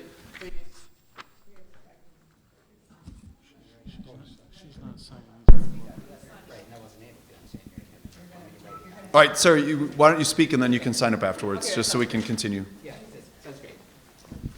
Name and address, and then you'll be the last speaker in the hearing. Fantastic. Michael Gauthier, 3283 Bay Hill Road, Port Washington, Wisconsin. Mr. Mayor, members of the council, thank you for having us all here tonight for the latest edition of this Kabuki Theater, where You ask us what we think, we tell you what we think. We tell you unanimously and unequivocally that we don't want you to annex this land or anything else, and you give us a big middle finger. So thank you for inviting us here for that song and dance routine. I appreciate it. A lot of other people have spoken, and again, this is off the cuff. I don't have prepared remarks. Others have spoken more eloquently and more thoroughly about the reasons why we don't want you to annex this land for the data center. Those are really important reasons, and they all inform the most important reason of all, why you should vote against this. We don't want it. Period, the end. Every one of us, all of the people in the city that you represent, we don't want this data center. I mean, yeah, okay, you got some people here who do spoke in favor of it. You tried it out, a couple ghouls from We Energies. Great, I'm really impressed that there's a couple executives from We Energies who stand to profit handsomely. They're in favor, great. You got someone from Johnson Controls, they're in favor. Again, annexation, please. Great, great, great. They're in favor of the annexation, are they not? That's the context. People No, from Johnson Controls, they're in favor, great. You got someone from Milwaukee 7. That was a surprise. It was also particularly rich that she lives in Milwaukee and she was telling us what we want and what we need. You got some union members here too. Great. I'm a union Again, member sir, too. I'm going to ask you for the last time to keep it Great. within the purview of the annexation. This and is the all in the editorials. purview of the annexation. Can you I understand don't it? think so. So Well- I'm going to ask you again, and then I'm going to take your time. So please, to the annexation of the 90 acres. Don't annex the 90 acres. Okay. None of us want you to. None of us are asking you to. In fact, we're all asking you unanimously and unequivocally not to. The only people who aren't have financial interests in your annexing this land. They don't live in this community. How many of us are going to profit off this data center? A show of hands, please. Okay, I see that the mayor and the common council have not raised their hands, so they're not presumably going to profit. All right, again, annexation, your Great. time is done. So no Thank you. suitcases of Thank you. cash exchanged. You're done, sir. Thank you very much. Thank you.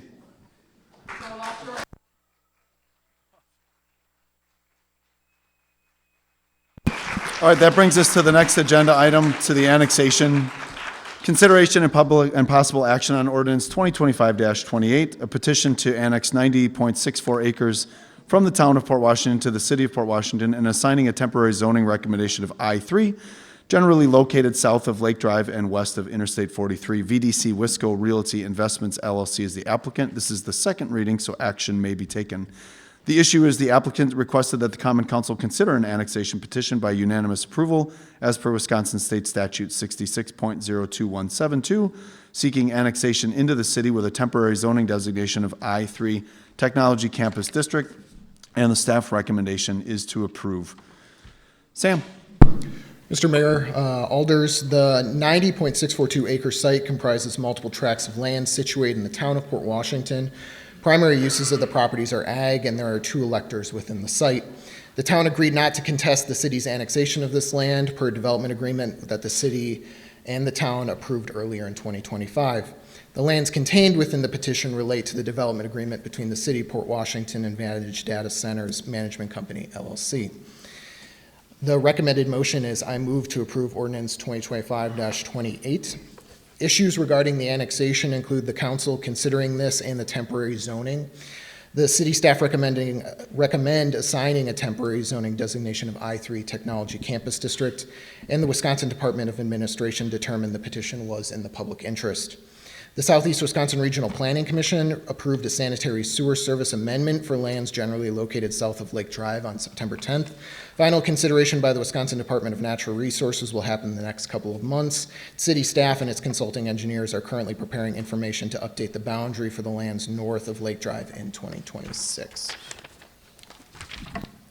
The city's comprehensive plan designates this area as Business Park Industrial. Strategic plan goals from the city's strategic plan include catalyzing development to generate revenue and contributing to the development of large-scale data center campus. The city attorney reviewed the petition, and again, the lands contained within the petition are subject to the terms within the development agreement between the city and Vantage Data Centers Management. Within those terms, the developer agreed to pay for the required annexation payments to the town of Port Washington. The Plan Commission recommended that the Common Council approve this ordinance at their September 18th, 2025 meeting, and the Common Council scheduled and noticed this public hearing tonight, and then next you have the second reading and consideration. If approved, the next steps would be post-adoption publication. Bob, do we have the map that I had requested available for viewing? I mean, if you don't mind just putting that up there. It doesn't impact the vote or the conversation around that, but I had asked just for community awareness to see what the final annexation was here and then how much land has already been annexed in the city of from the town to the city of Port Washington. Are there any questions or concerns from council for Sam?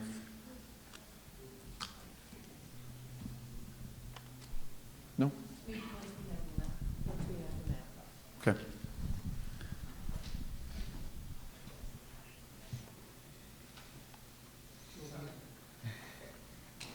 How many laptops you got down there?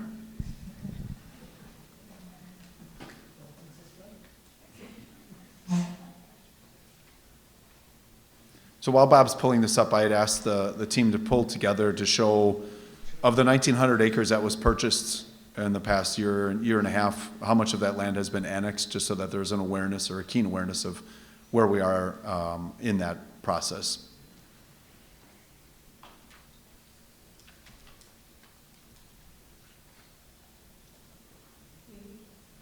Yeah, Mary Lou? Or Ms. Miller?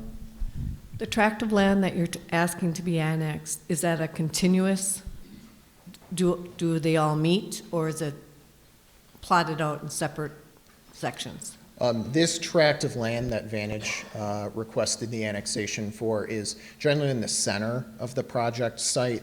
It kind of connects to the east side, so surrounding it in a large C shape, essentially, are the lands that you have already approved. And that land is on the south end or the north end? It's about the center east end. Okay, okay. So Sam, would you describe on that map what the annexation is this evening? Bob, Sure. Can you scroll down, please? That was good. Thank you. So the area in green and purple that you see on the map are areas that the council has already approved those annexation petitions, and those are finalized and within the city of Port Washington. The purple is generally the phases 1 and 2 project site for the 4 buildings that the Plan Commission, the 4 main buildings that the Plan Commission approved a couple months ago. And then the red area in the middle is the area that is subject to your consideration tonight. Thank you. Any other questions? Is anyone willing to make a motion? So moved. There's a motion by Alderman Benning. Is there a second? Second. Second by Alderman Pleitner. Any questions or concerns on the motion? Seeing none, all in favor signify by saying aye. Aye. Opposed? Motion carries. That brings us into our second public hearing, which is a public hearing that I'm going to call to order now. We are now in this public hearing. Notice is hereby given that a public hearing is held tonight for the Common Council of the City of Port Washington at the Banquet Center at the Holiday Inn Express.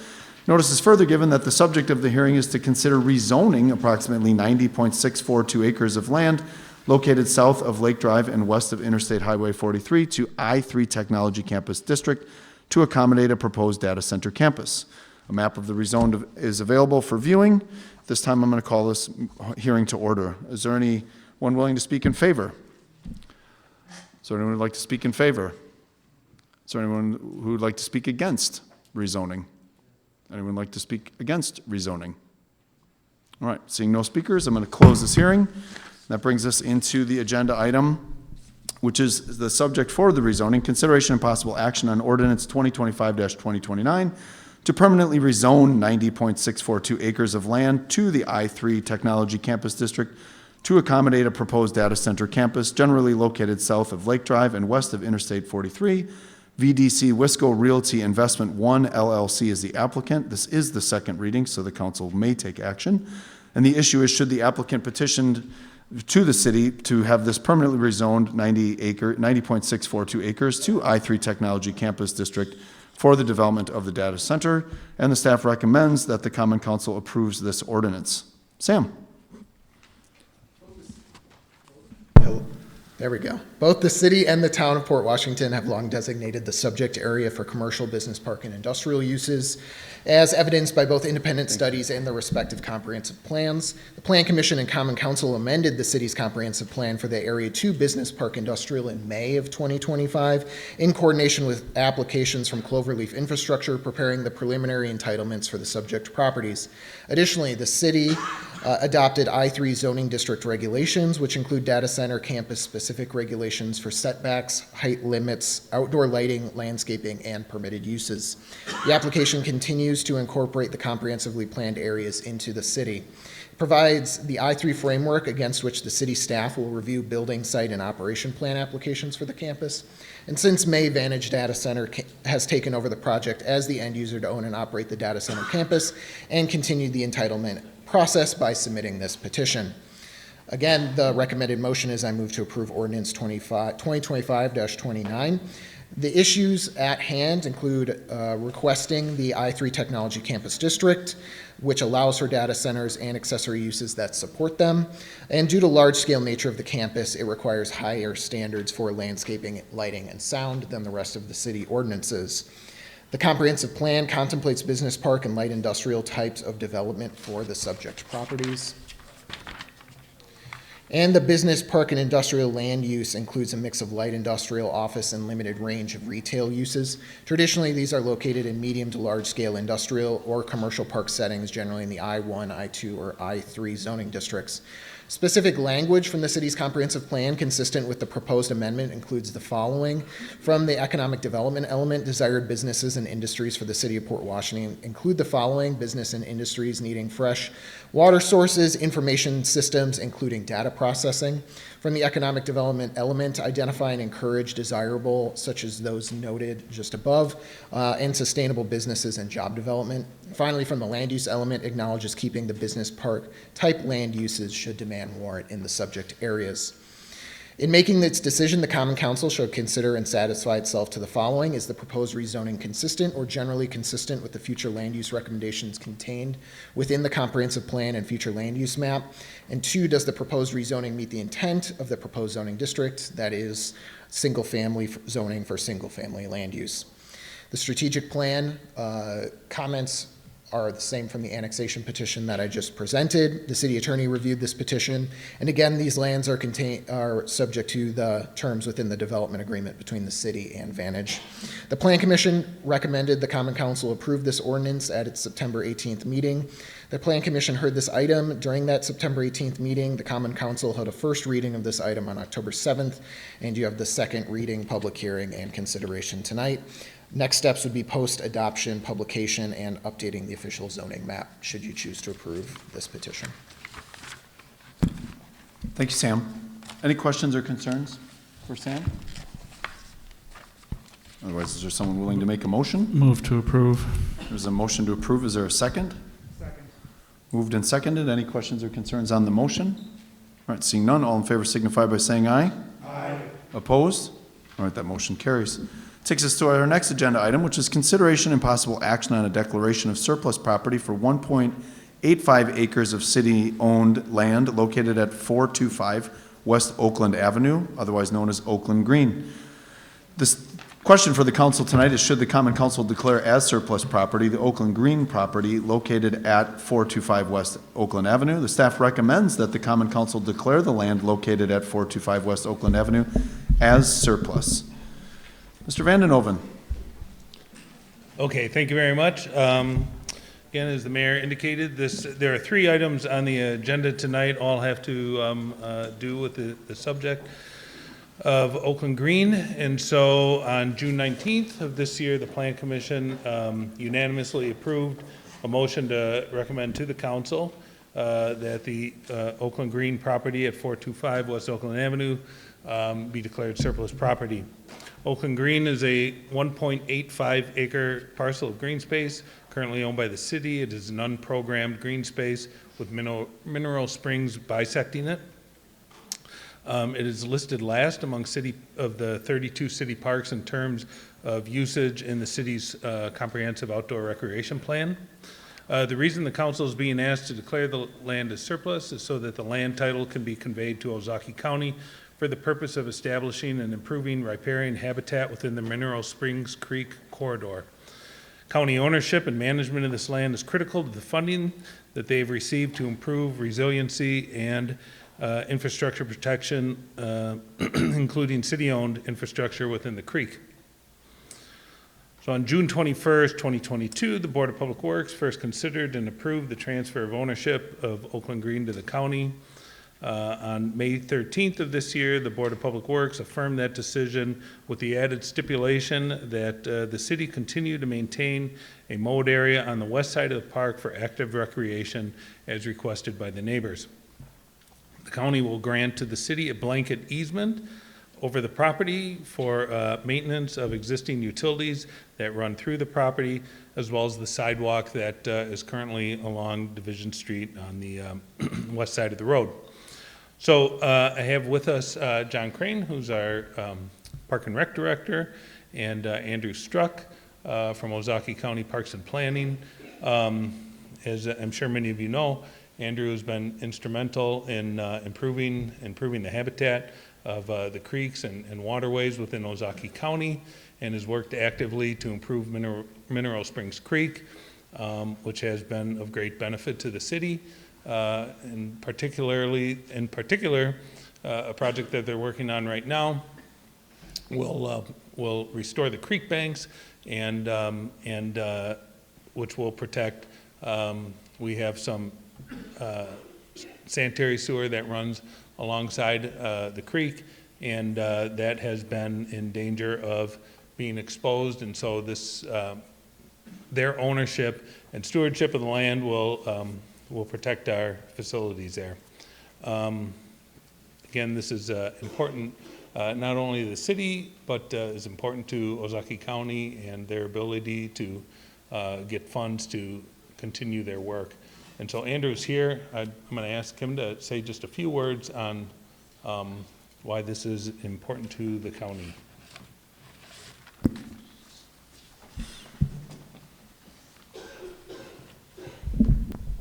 Good evening, everyone. Thank you, Rob.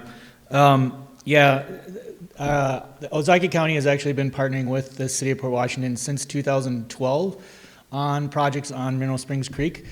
Period between 2012 and 2015, the county was able to secure and work with the City of Port Washington on over $500,000 of improvements to Mineral Springs Creek. Since that time, we were able to secure additional funds and have an investment of over $1.3 million in Mineral Springs Creek and the city. As Rob mentioned, the work is not only about habitat and the fisheries of Mineral Springs Creek, which is critical to Lake Michigan and a sustainable fisheries and aquatic resources, but also to the city's infrastructure, which was jeopardized significantly in 2018 with a significant 500-year rainfall event, which, as Rob noted, exposed some sanitary sewer on Mineral Springs Creek. Our project has been to work on not only protecting city infrastructure, but improving habitat, and we've been working, as I mentioned, with the city since 2012, but on this latest phase since 2020 on that, following that rainfall event in 2018. The work here is all critical to the funds that we've been able to secure, as I mentioned, about $1.3 million. And the requirements of those funds, ultimately what we're hoping and seeing actually is improvement to the resource and the fisheries and the infrastructure. In 2025, as you know, City of Port Washington also experienced another 500-year storm. And our first phase of the Mineral Springs Creek project was in place. And whereas in 2018 we saw a 3 to 4 foot scouring of the stream bed and significant erosion on that stretch, in 2025 we saw almost no impact at all of that same volume of water and storm event. So we know that these restoration projects can have significant impact and success. And so the restoration here is all part of those goals that are important to the county and also to the city.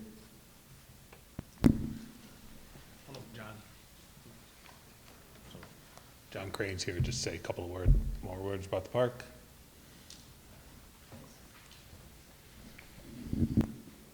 Yeah, I just wanted to clarify and kind of back up with what Andrew was saying, that we're not losing a park here.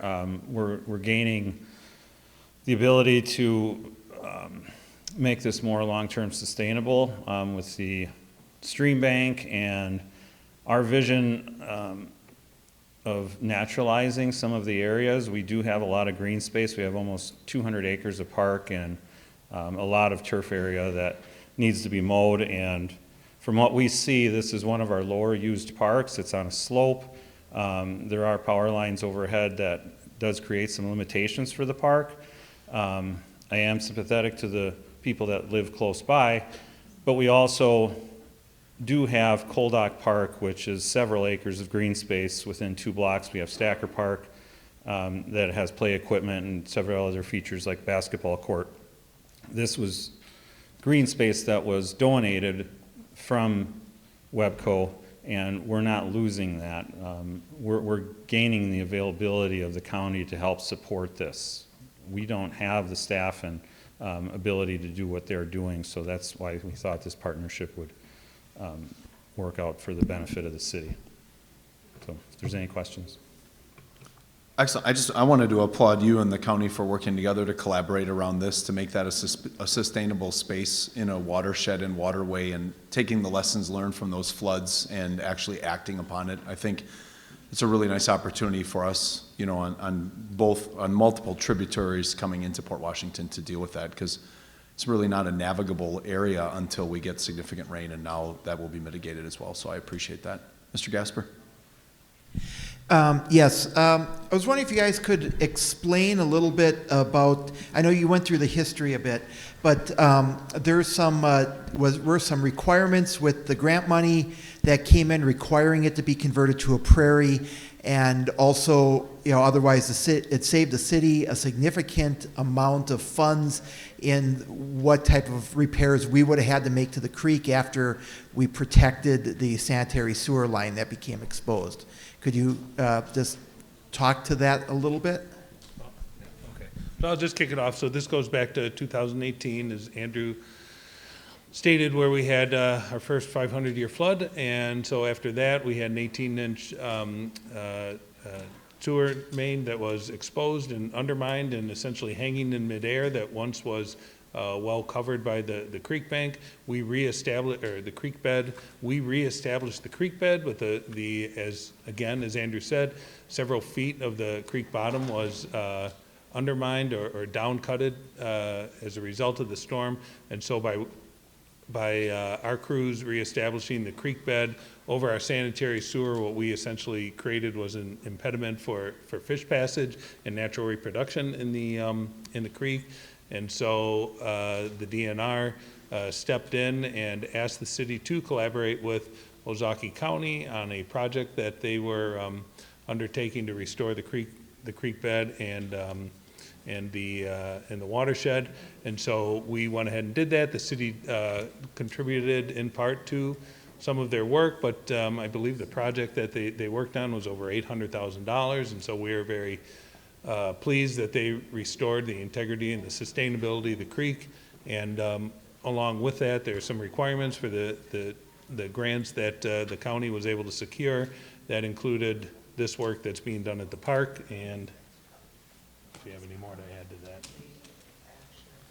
Not a lot more to add, but I'll just mention that you know, we talked with Rob and the staff and the city in 2020 and 21 when we were trying to secure funds for the project, and then in May of 22, you know, provided a detailed letter to the city which had some of the main grant requirements, one of which was this transfer of Oakland Green, and then also the restoration to a native habitat, and in this case prairie, because as John mentioned, there are some limitations on the site due to the the We Energies ATC power lines above. So this was all mentioned in May prior to kind of accepting and moving forward with those grant funds that was presented to the Public Works Committee. So yes, those were grant requirements, and we wanted to make sure all were knowledgeable and on board with that before prior to moving forward to the restoration. So that was kind of brought to the city in May of '22 and outlined in that letter. But those were grant requirements passed along as far as securing those funds. Okay, thank you. Last spring, we went back and forth a little bit, and we are now preserving that the westernmost 80 feet is going to continue to be cut as a grass field that would be available for children and stuff to play in. Now that's not a huge space, but it fit within the grant requirements, and it's about the largest piece that we could get out of it. I do have some concerns that this area of town now doesn't really have a nice open field. There is Coldock Park. I could understand some parents probably don't want their kids chasing balls off the end of Coldock Park. But from this neighborhood, other than Coldock Park, for a big open green space park, you really have to go quite a ways. There is West Side Park, which is pretty small, and you have to cross Grand Avenue. Hill School, significantly larger. Again, you have to cross Grand Avenue to get there. Or you can go all the way over to Shannon Acres Park, which is over by Dunwoody, and you have to cross Spring Street to get there. So this corner of the city is a little bit, we have a couple parks, but we're a bit underserved in having an open grass type play field. So that's something I think going forward as the city develops in this area a little bit more to the south, we need to look to preserve a bigger play field type area somewhere to make up for the loss of this too. So that's something to consider going forward. Agreed. Any other questions or concerns? Is there anyone willing to make a motion? There's a motion to approve. Is there a second? Seconded. Any questions or concerns on that motion? All right, seeing none, all in favor signify by saying aye. Aye. Opposed? No. Motion carries. Brings us to our next agenda item, which is the tax incremental district. This is a consideration and possible action on Resolution 2025-16, a resolution creating tax incremental district number 5, approving its project plan and establishing its boundaries. This is the second reading, so the council can take action. The issue is the Common Council is being asked to approve Resolution 2025-16 to establish a new tax incremental district boundary and project plan for the proposed tax incremental district number 5 for the Vantage Data Center campus. The staff recommends approval of Resolution 2025-16. Bob and Todd. Todd. Thank you, Mayor. At the last council meeting, I provided a presentation. I'm going to go through that again rather quickly. I hit a few of the high points, and I'm certainly happy to answer any questions before you consider the resolution. Next slide. Graphically, this is how TID works. The area, which was just completed with the annexations, will form the base value of the TID. Because we are creating this district now after October 1st, that base value will be set as of January 1st, 2026. What that means is that the land that has been acquired by Vantage, which will increase in value, will become part of the tax base immediately available to the city and all of the other taxing jurisdictions. And that was intentional as part of the development agreement as it was prepared to make sure that there was some immediate benefit in terms of, again, a larger tax base. Within the project plan, and we'll see in a moment, the project costs again, certain improvements will be made. This will cause the value within the TID to grow over its life. The $2.1 billion on the far right-hand side is a conservative estimate of what the development is expected to grow to as it's built out. So during the life of the TID, taxes paid on that base value continue to go to the city and the other taxing jurisdictions. That would be the blue area on the graph. The taxes that are paid on the value while the TID is open as it grows go into the TID Special Revenue Fund to pay the district's project costs. When the TID closes, that larger tax base is now available for all taxing jurisdictions to tax across. Next slide is the physical geography of the TID. Again, this is the area we've been looking at for the last several meetings. This will be created as an industrial district. It has a maximum 20-year life. To qualify as an industrial district, at least 50% of the area within the boundary has to be zoned and suitable for industrial development. In this case, nearly the entirety of the district is zoned and suitable. We will be creating this district with an additional data center district exemption. On the next slide, we identify what makes this a little different than a typical industrial district.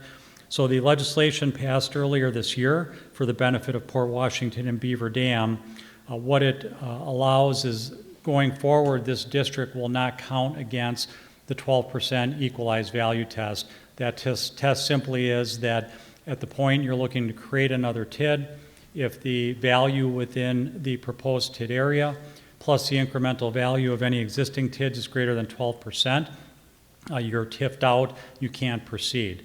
Since this district will create a tremendous amount of value in a relatively short time, it would quickly put the city over that limit. So the advantage of using the data center district exemption is this TID will never be counted against that 12% limit, which will allow the city to continue to function and look at creating additional TIDs under that limit with this district excluded. In return for that beneficial treatment, there are two restrictions. First, all costs within the TID have to be directly related to the data center. And then secondly, this TID can never be designated as a donor. And again, that goes hand in hand with the fact that only projects directly related to the data center can be funded. This TID can never have its funds diverted to fund any other projects within the city that are unrelated. Next. Within the project plan, there is approximately $458 million in project costs. The first four line items parallel the development agreement that was approved in August. These are items that the Vantage is eligible to be reimbursed for. Importantly, the city is not borrowing any money to implement this project. Vantage will provide all of the capital that's required for the public infrastructure and other related elements, and will be reimbursed from the taxes that they pay over time. The largest expenditure is roughly $175 million in city infrastructure, primarily sanitary sewer and water, $91 million for a substation within the TID area, and a couple smaller items related to payments due to the town of Port Washington under the annexation agreement, and then also reimbursing all the costs the city has incurred to date and will continue to incur up to the point that the TID is actually generating revenue, at which point that can be used to pay direct city costs. Because Vantage is putting that capital up front in lieu of the city going out and financing this, just as the city would have to pay an interest rate on its borrowing, the development agreement provides for a 7% interest reimbursement to Vantage. The $187 million that you see, that's an estimate based on the TID cash flow, which we'll look at in a moment.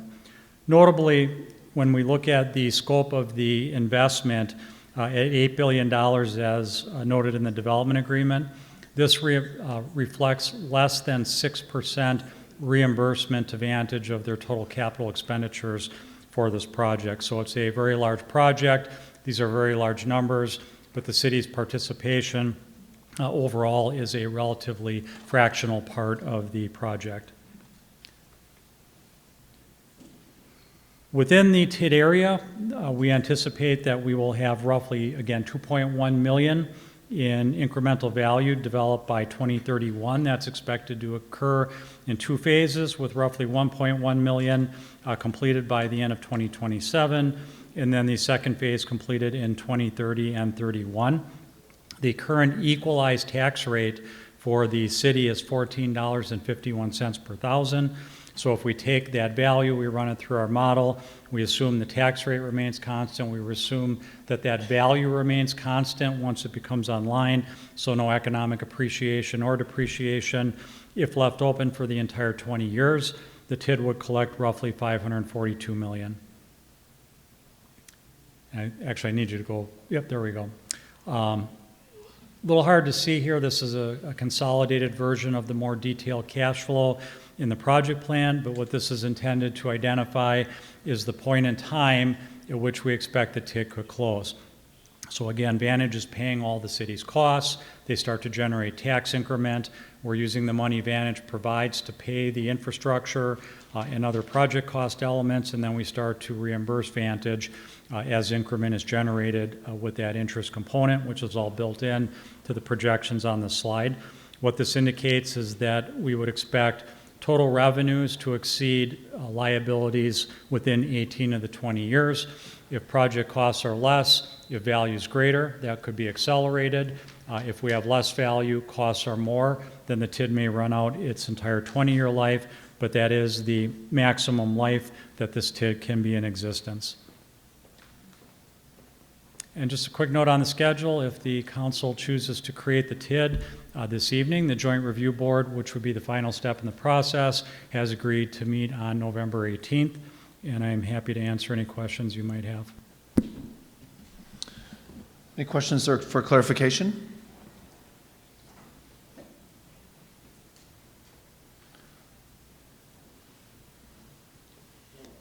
Todd, I received a question from the community that I would like you to answer, and that is the assessment process on the project.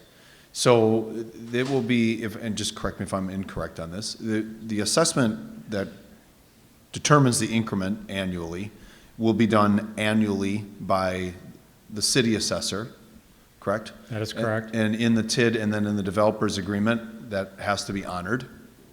And that increment goes up the faster that building goes up. Correct.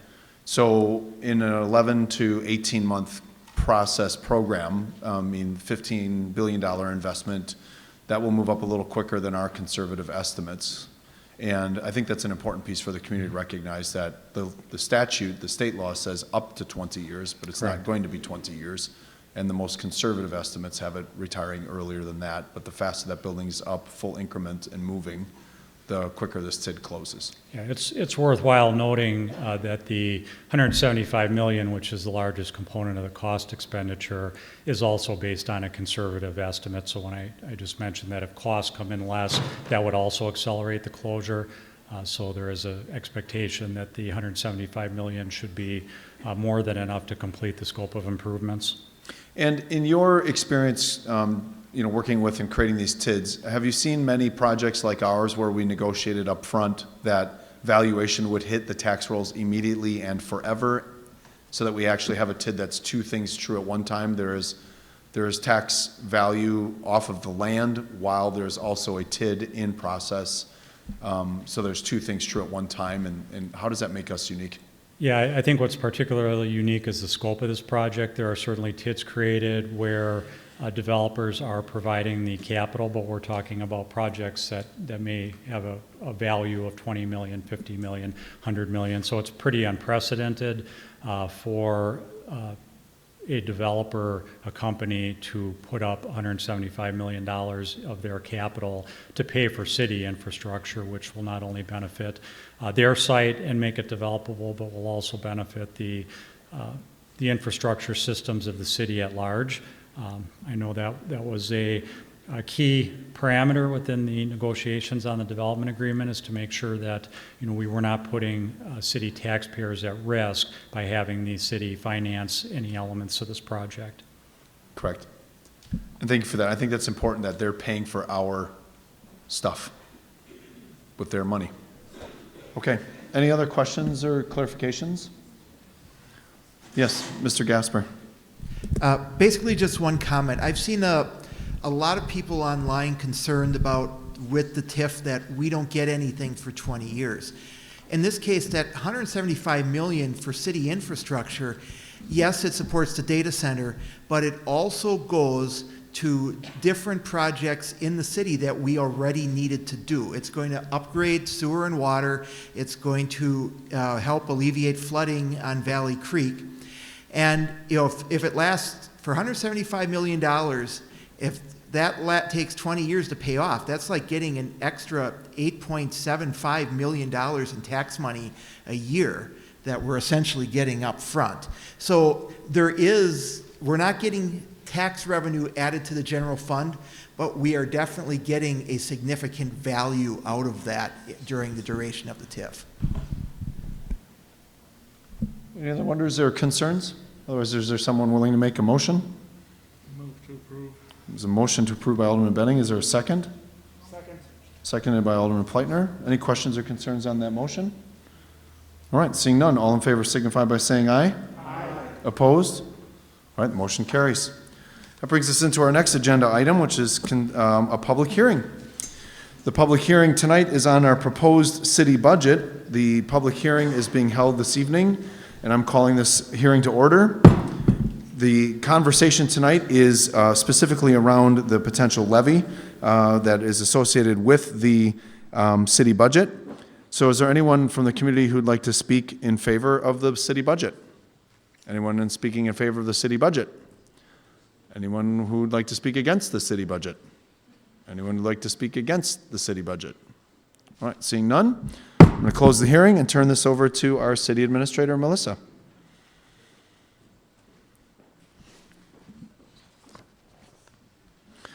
So the agenda item here is consideration and possible action on Resolution 2025-17, approving the 2025 tax levy and the 2026 budget for the operations and administration of the City of Port Washington. The issue is, should the city adopt Resolution 2025-17, approving the 2025 tax levy and the 2026 budget for the operations and administration of the City of Port Washington?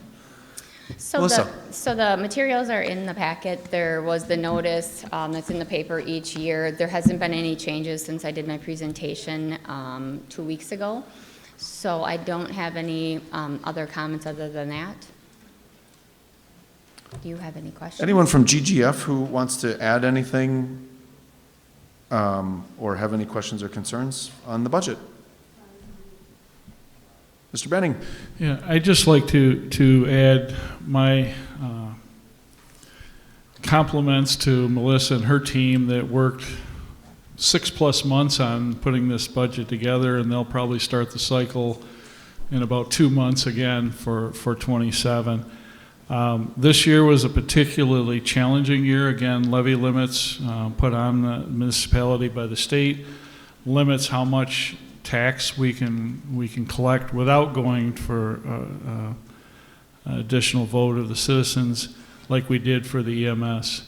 That makes it a challenge because our net new construction, as we've seen it over the past few years, has not kept up with inflation.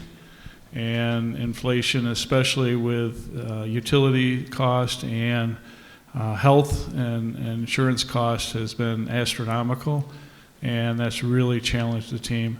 I would note, and Melissa noted this last time, that we've consolidated some positions to try to balance the budget. We have put limits on new hiring, and we have we're not purchasing any new vehicles this year. That's kind of the mode we're in because of the lack of net new construction. So things like the apartment complex that we heard about earlier on, that's net new construction in a community and will bring in tax revenue.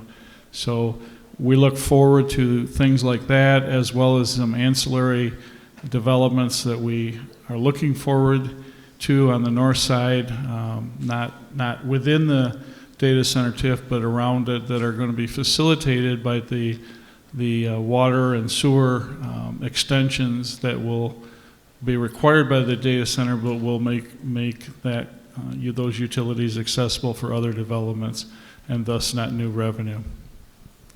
Thank you. Other questions or concerns?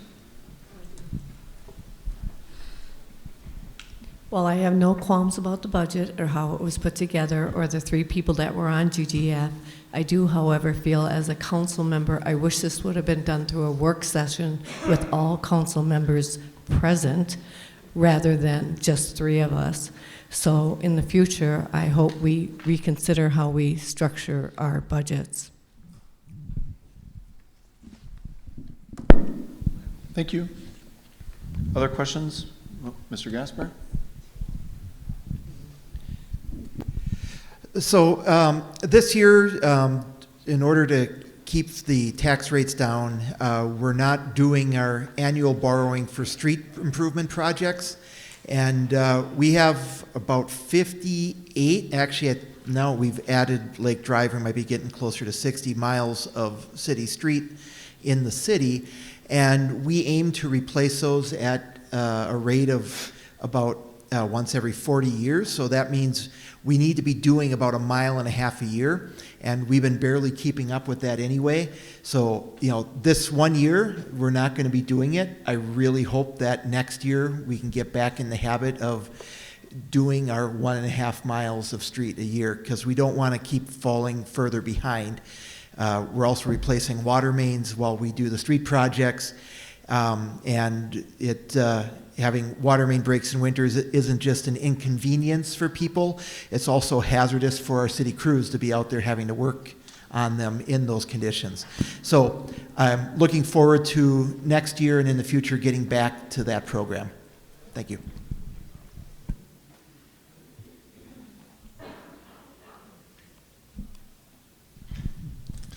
So with that, I'll move that we approve Resolution 2025-17. There's a motion to approve the recommended city budget and tax levy. Is there a second? Second by Alderman Newmeyer. Any questions or concerns on the motion? All right, seeing none, all in favor signify by saying aye. Aye. Opposed? Motion carries. Again, I just do want to thank the 3 alder persons who took the additional time and hours, the city department heads, et cetera. I appreciate that.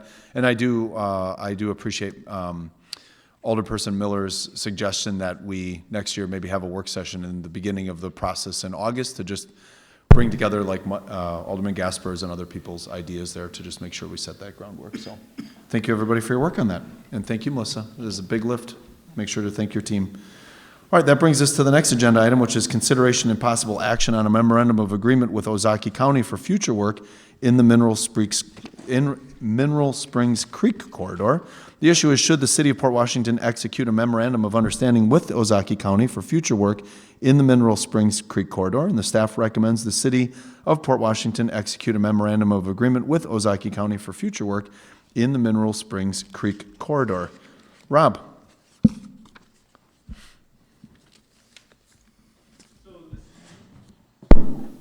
So this agreement that is in front of you, this memorializes the work that we want to continue to do with Ozaukee County.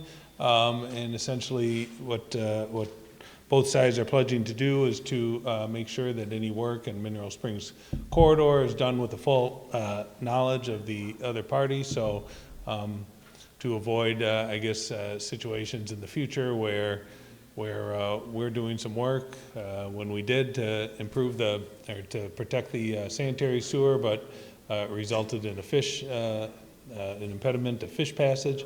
So we want to avoid that in the future. And of course, with every one of these rain events, we do have more scouring in the bottom and erosion on the banks of the creek. And so again, work together to make sure that Mineral Springs Creek remains sustainable.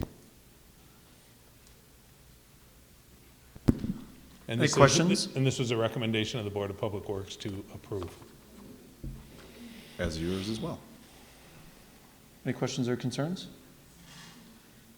Is there anyone willing to make a motion on the recommendation to enter into an MOU with Ozaukee County for future work in Mineral Springs? There's a motion. Alderman Newmeyer, is there a second? I'll second. Second by Alderman Tierney. Any questions or concerns on that motion? All right, seeing none, all in favor signify by saying aye. Opposed?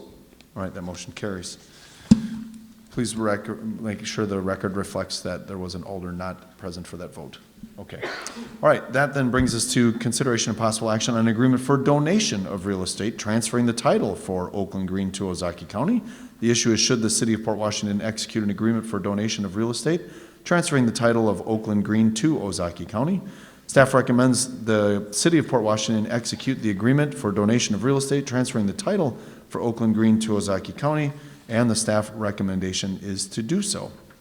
Rob. Okay, this also follows recommendations by the Board of Public Works and declaration of surplus land by the Plan Commission in the earlier action that was taken in the council to declare this property as surplus.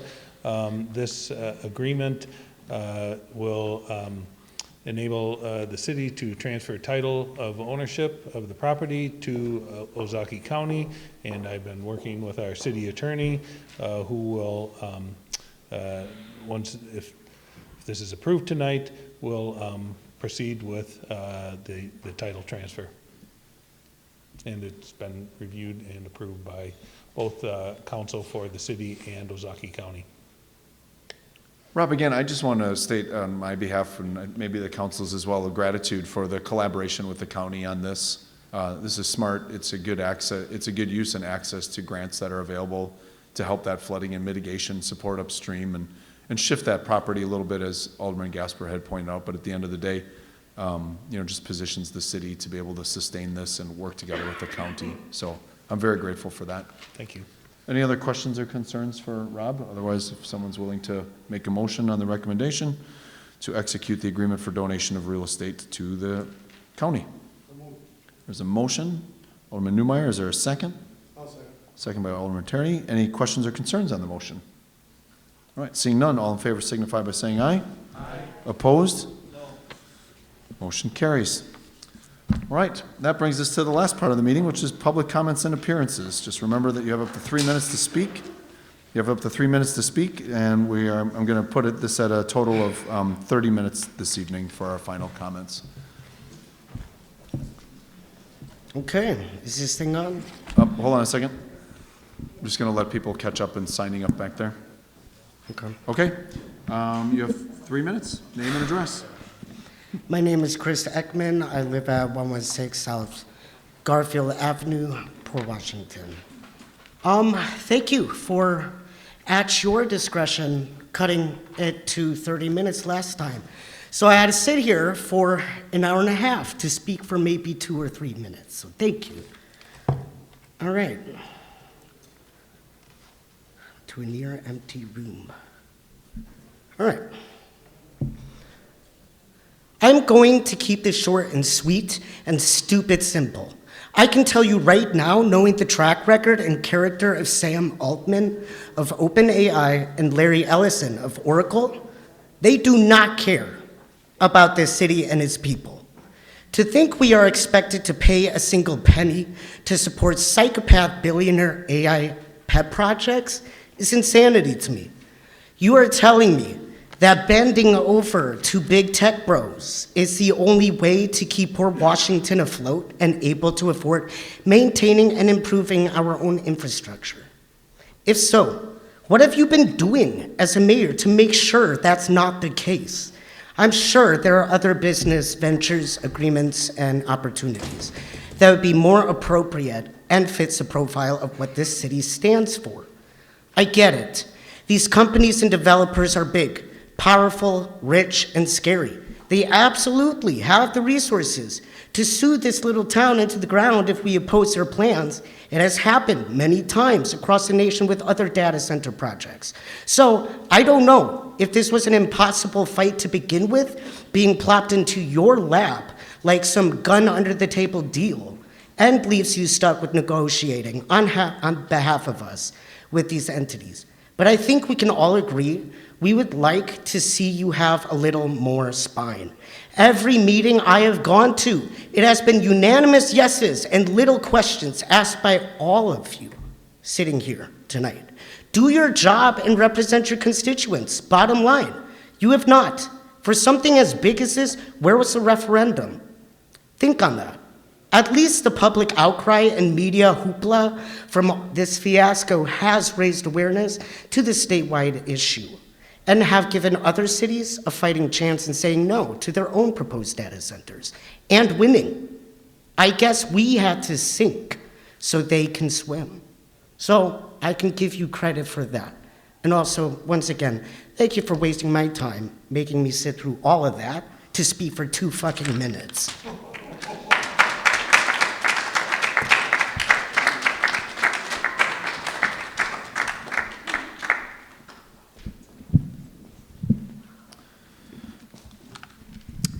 Before you begin, I would just ask that we keep decorum at our public comments. Thank you.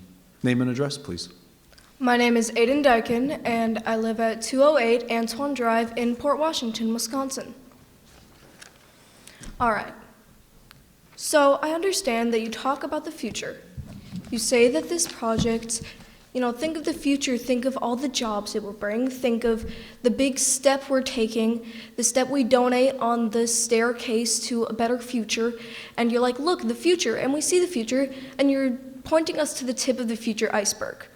There's also the bottom of the future iceberg. The bottom is environmental destruction. When you talk about the data center, you also talk about the power lines being raised through the natural forests and wetlands and habitat of animals.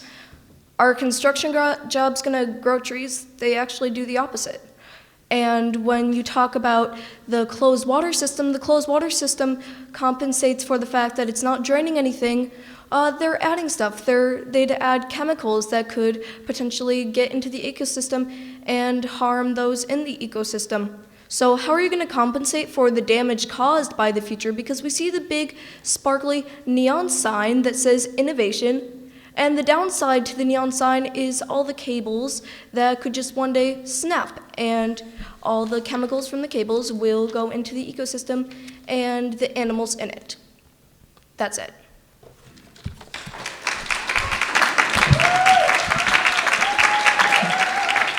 Thank you.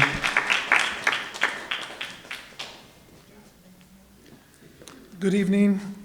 Name and address. Andy Allen, Blue Harbor Tech Solutions, 507 Briarwood Lane, Port Washington. And I want to state clearly, I support the Lighthouse Data Center. History will show that our mayor and city council are true visionaries, strategic thinkers who see the big picture and have the courage to lead, even when others doubt them. I've seen firsthand their dedication to this community. After a recent council meeting, I watched our mayor sit down with a concerned resident long after the meeting ended, still listening, still engaging. That's leadership. I've been in the data center industry since 1992, working with IBM, Department of Defense, Intel, Tesla, Meta, Google, and even the Green Bay Packers have a data center. I've seen how data centers can strengthen communities, create opportunity, and fuel innovation. A great example is the Quicken Loans data center in Detroit. When Dan Gilbert built it over a decade ago, his goal was to rebuild the city. The data center was constructed in a neighborhood surrounded by small businesses and homes. It's quiet, efficient, and has become an anchor for growth, supporting dozens of businesses. Vantage operates 39 data centers on 5 continents. They are leaders in sustainability and design, and their Lighthouse model meets LEED standards for energy efficiency and environmental responsibility. This is the future of technology, thoughtful, clean, and community-centered. I remember when the Possibility Playground was built, the dream of visionaries Marty McGarry and Sue Mayer. It was designed so that children of all abilities could play together. But what happens when our children grow up? They need opportunities here, meaningful jobs that allow them to stay close to family, to build their lives right here in Port. The Lighthouse campus can shine a beam to those graduates, offering them careers in cutting-edge technology without leaving home. Port Washington has always been known for its hospitality. That's why the events of recent weeks have been so disheartening.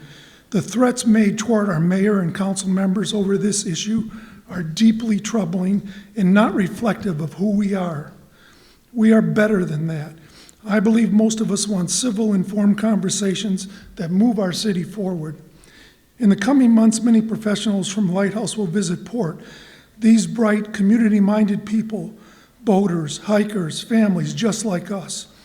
They will fall in love with this city. Let's make sure we welcome them with the kindness and respect that define Port Washington. Knowledge is power. It replaces fear with understanding.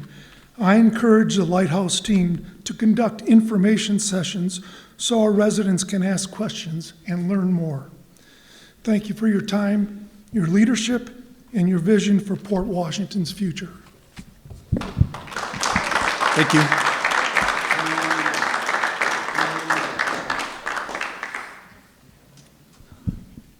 Next speaker, name and address. Hello, my name is Jennifer Brinkman. I live at N1327 State Highway 57, Random Lake, on the alternate route for the high voltage power lines stemming from your planned data center that will not be using existing lines or be underground like it was suggested. They will be 10 to 12 feet wide at the base and 120 to 150 feet tall. I am not from Port Washington, but because I am on the alternate route, I now have to worry about things that I never imagined when we bought our place 7 years ago. Things like health concerns for people, animals, and crops associated with electromagnetic fields from the power lines have been linked to cancer, leukemia, endocrine disruptions, behavioral issues in kids, infertility, birth defects, miscarriage, and neurological and heart problems. There are safety concerns regarding fire and electrocution from downed lines. There are increased insurance rates for fire coverage and the potential for some properties to be uninsurable. The property values of real estate near power lines is typically 3 to 10% lower than similar properties not near lines. Interference with electronics would impact phone reception, cable, and computers, making work from home difficult. Noise pollution, called corona discharge, is a constant hum associated with high voltage lines that torment people, livestock, and wildlife. Other areas with these type of lines report an increase in electrical rates, despite what they're telling us. Voltage fluctuations, called sags and swells, can cause electronic devices to malfunction, crash, or fail permanently by operating outside their designated voltage range. Most importantly, and this is infringing on our life, liberty, and pursuit of happiness when we can't go outside and enjoy our property without the intrusion and health risk associated with these power lines. Critically, how do you explain the improper exertion of eminent domain when the use is to enrich a private corporation?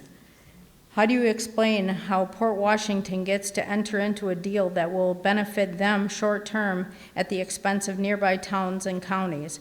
How do you explain this location for the largest data center in the world? This should be in a desert or Alaska or in the middle of the state or whatever the heck, but not here by the Great Lakes. Other data centers will attest to how much water will be used. It is not simply air-cooled. Please explain the plan for the towers in 10 to 20 years when the useful life of the data center has been exhausted, and what will be done with the 1,900 acres. And by the way, the We Energies guy just told us that there was going to be an additional 2,000 acres required. I wasn't done, but that's okay. Thank you.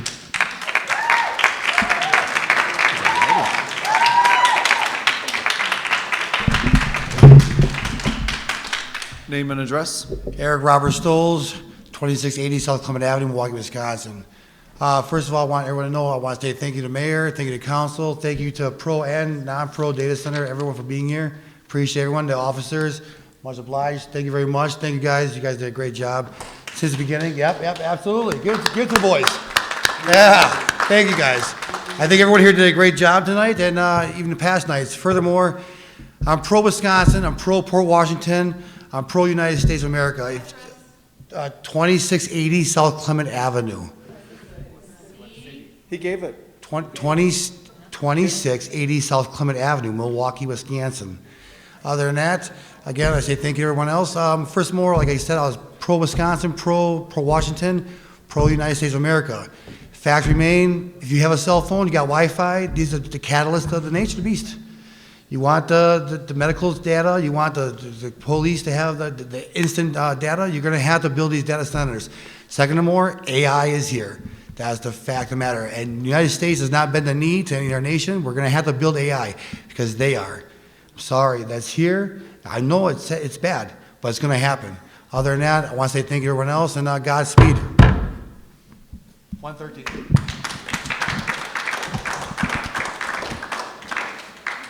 Just a reminder to our audience not to interrupt other speakers, please. Name and address. Suzette Washington, 6501 West Fond du Lac Ave, Milwaukee, Wisconsin. Come here today to speak out of body, mind, and soul. I know a lot of the residents here is not feeling for this data center to become part of their community, but at the same time, everybody should address to change one way or the other, whether we like it or not. I feel for some of y'all saying that you don't want this in your backyard, but at the same time, it will help your community, like the mayor said at the last meeting in the Common Council. It will help bring revenue to your town. With that being said, for all my union trades brothers and sisters, please stand up, if you don't mind. That's still here, all of them. Please stand up. This is our future. We are your future. Your kids and grandkids is going to be the future that's going to help continue to build Wisconsin. So please don't be mad about a data center that's coming to help fulfill. If that's the case, then stop using your cell phones as far as with Twitter, Facebook, Instagram, the whole nine. Put your phones down. Then what you going to do to communicate? Seriously. I mean, I don't appreciate the look, which I care less, but I'm just telling the truth because I'm speaking from body, mind, and soul. It's here. It's here to help all of us, whether you like it or not. You're still going to use it. You use it at home with your computer. You use it at home with your tablet. So, I mean, come on now. Seriously. With that being said, you always say you can do for change, whether you like it or not, but you're going to have to. It's here. We all here to help support our families. You can't get mad at the farmers that turned their land over. What was they supposed to do because of the kids and the grandkids and the great-grandkids didn't want to do farming no more? So you can't get mad at them. They got to live too. They have to support their families too. So with that being said, Common Council, the mayor, city, town, the whole nine of Ozaukee County and Port Washington County and all the counties on the outskirts, please, thank you for allowing us to come up here to be part of this. This is beautiful. I have drove up and down these highways, working jobs that was not promised, all the way from Sheboygan, all the way further up. And it's like now I'm in a career that I know that is going to help support me and my family and loved ones and whoever else wants to come aboard to be a union trade of any, if that's possible. So with that being said, please, y'all, don't keep fighting the family that's trying to provide a future for y'all. Stop fighting them. But I can understand communication is also a must. So in the near future, when you knowing you got companies that's going to come in and help provide for your town, make sure. Thank you.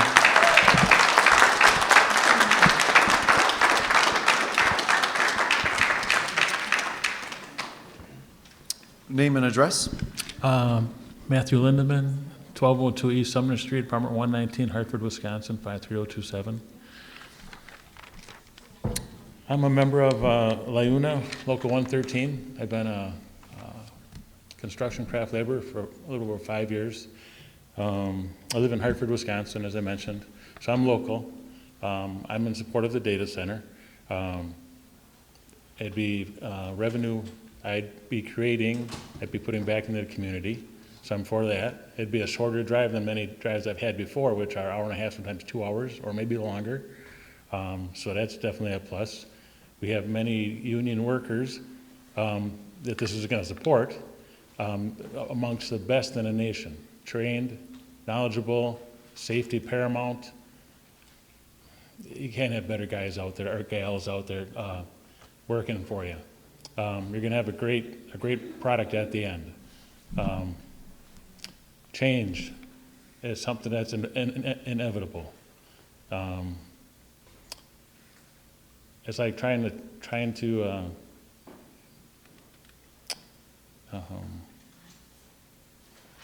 tame the tide.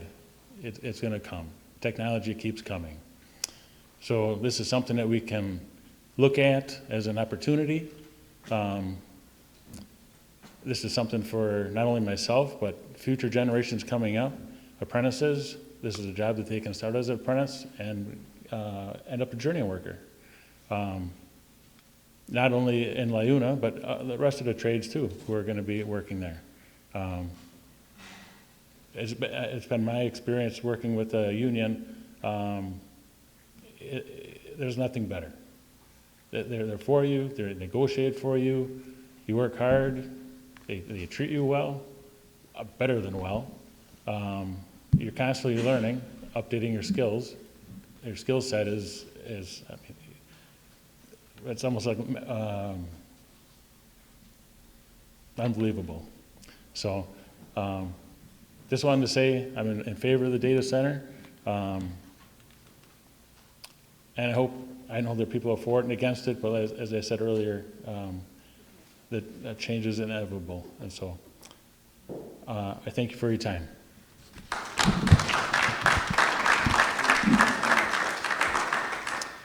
Thank you. Next speaker.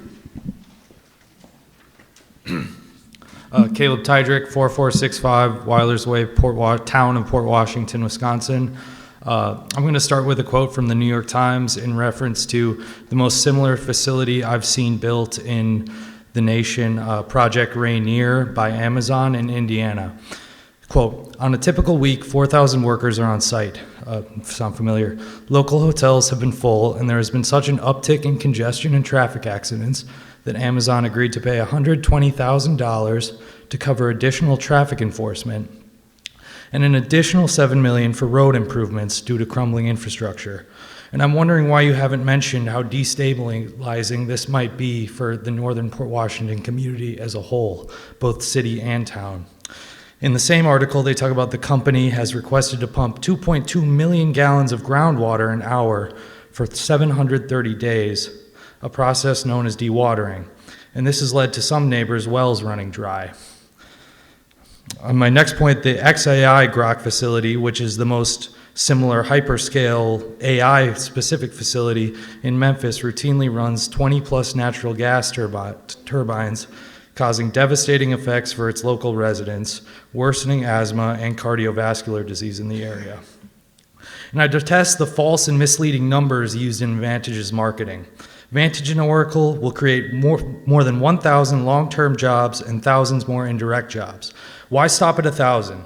When you make up numbers, why don't you just keep throwing zeros on? The fact is other facilities show it's a few dozen per building.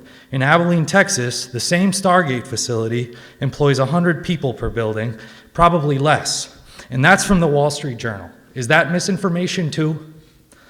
Many of the gimmicks used in their marketing materials have no enforcement mechanisms in the developer's agreement.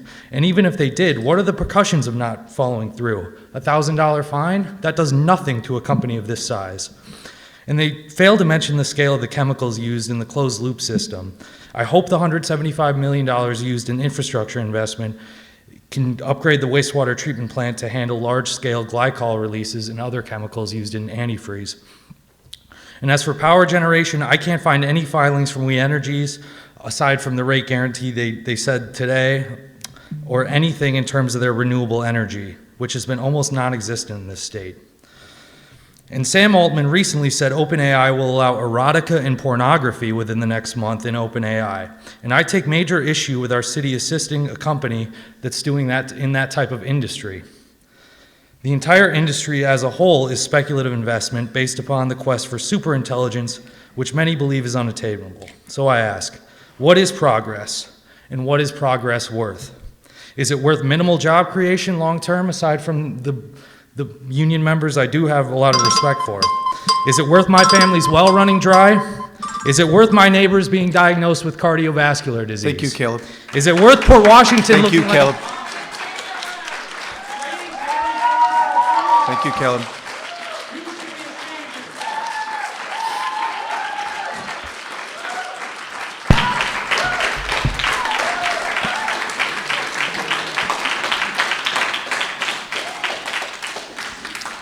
Name and address. Dustin Teskey, 2454 Northwood Drive, Cedarburg, Wisconsin. I want to talk first about this hat. I used to buy a hat that had a logo on it or a brand, and at one point in time I thought it was better to have a message that was more fulfilling to me and my community than a brand from an organization that I gave money to. And I think there's a little bit of a story in there for us tonight. I also want to talk about this fact sheet, and while there is facts in here, the facts are not impressive. We talk about planting 2,230 trees. The average acre of a densely wooded lot takes 440 trees. A forest, over 680. If we talk about the 1,900 square feet we're talking about for this data center, that is 1.2 trees per acre. Great job. We did it. Now I want to talk about a few other facts that really frustrate me as your neighbor. As a neighbor, I'm understanding that you're making a decision on a 1,900 acre data center as a city of 3,500 acres. So 51% of your acreage is this data center? No. You are annexing land to bring into the town, from the town to the city. Any way you look at it, it is larger on an impact level than the grounds that you govern over. In addition to that, we're talking about lands for renewable resources, resources that we pay for more as consumers than the organizations that we're talking about. We Energies presented the facts. The facts are that the tariff, the rate that the companies pay, is less than what we pay as consumers. Our current rate is 18 cents per kilowatt hour. The current rate for the 300 megawatt, which is again less than the newly proposed tariff, is 0.06, 6 cents per kilowatt hour, 3 times less than what we pay. Now, you put together a TID to help assist this city in your benefit. The city of Cedarburg developed a co-op, a non-for-profit per power, and they currently pay 35% less in energy costs than I do as a Saukville resident, even though I have a Cedarburg address. So you can do better. Rather than talking about tax benefits, bring real benefits, bring the cost of energy down. Don't allow other consumers to pay less for the same energy that we're going to use. This is frustrating. You are our leaders, I am your neighbor, and I am not impressed. Thank you for my time.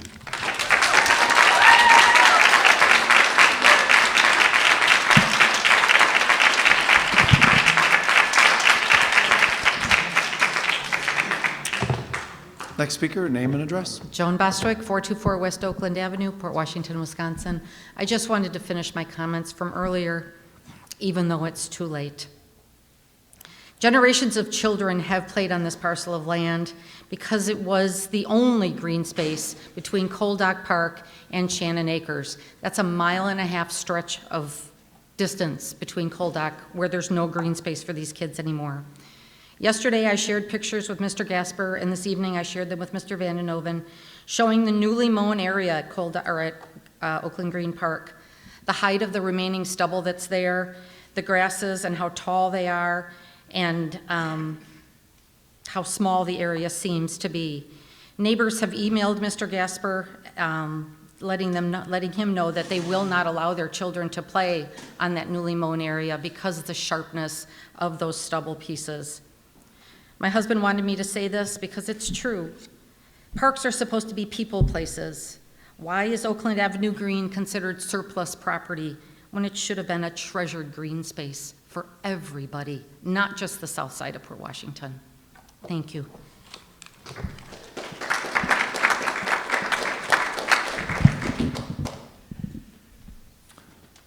Next speaker.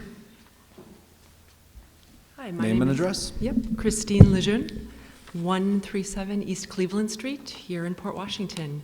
I'd like to start by debunking a few of the facts that were brought up, or statements that were brought up as facts earlier. First of all, this data center is not specifically for Facebook use or email use or so forth. This is a hyperscale data center used, as stated also by Vantage, used solely for AI, and as we do know now, have the end users. Secondly, with regards to the jobs, now we've heard a number of numbers thrown out to us. First it was 1,000, then it was 2,000, then 3, then 4, then 5, now it's up to 6,000, I saw apparently, jobs, right?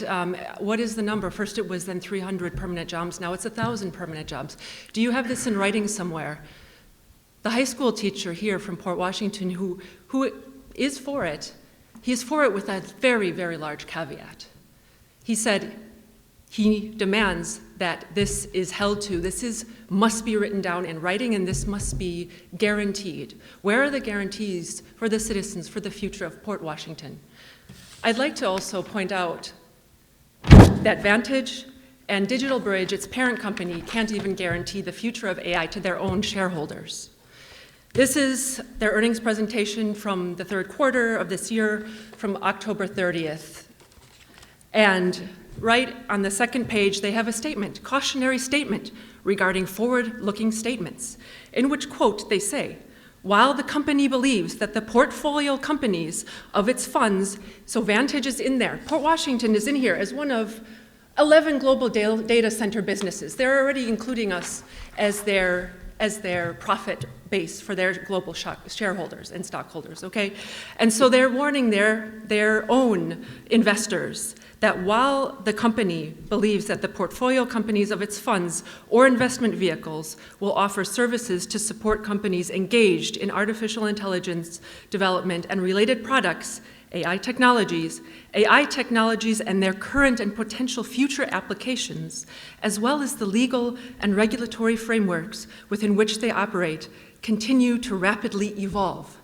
And it is impossible to predict the full extent of current or future technology needs and the risks related thereto. The risk exists that portfolio companies' current technology infrastructure, systems, or products may become obsolete, or less competitive due to the emergence of new technologies, innovations, or industry standards. The company cautions investors not to unduly rely on any forward-looking statements. Thank you.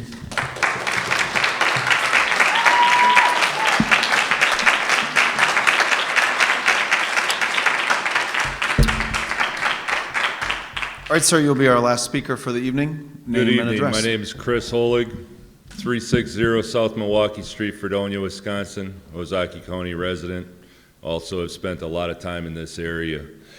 To answer the question, I guess the question I have is I heard just a minute ago talking about the number of trees in the property. I'm sorry, but are we more upset that we're losing farmland or that there's not enough trees? Because there's many, many acres without any trees over there already. So please understand this. The next thing I want to bring up is, yes, there's risk. Every technology has risk. You have risk in your 401ks. You have risk in your bank accounts. You have risk when you cross the street right outside here. What this project is going to do is put food on the family, food on the table for families that are building this project. It's going to put food on the table of the families that are living in this community through their husbands and wives working at the local pubs and establishments, through our workers, families coming up to visit them, going out and spending time, and bringing new people into the area. We can either shut our doors and hide behind everything, or we can get out front and we can build it and make our area a better area. You don't have manufacturing. You didn't want manufacturing. From what I heard a couple meetings back, that wasn't what Port Washington wanted. They didn't want big manufacturing companies here. This is giving you an opportunity to be part of the future rather than living in the past. And if you're okay with living in the past, turn off the power. Don't use ChatGPT. I'm sure there's a hill somewhere you can go live on. These projects bring enormous amounts of money to communities, period. We are construction workers. We are not temporary jobs. If this was only a temporary job, many of us in this room wouldn't have over 15, 20, 25 years. I'm on my 26th year right now. That's not a temporary job. That's a career. That's a career that has put my daughter through the Minnesota University. Many of the other workers' kids are going to college as well. We depend on the work that's in this area. As far as the roads, in case you haven't realized, every summer's orange barrel season. The roads are getting repaired. Infrastructure is getting repaired. I heard other people complaining about trees, complaining about this project over here. All that sewer and water pipe that is laying out here right now on this road. Last meeting that I was at right here, you all stood up and you all complained about the data center, but you didn't say jack crap about the Galdarn subdivision that's going in because of that infrastructure that's getting put in. I don't care. I'll build this subdivision too. That's just what we do. But don't be upset at one thing and forgo the other thing because there's no trees that are getting promised over there. That's all I got to say.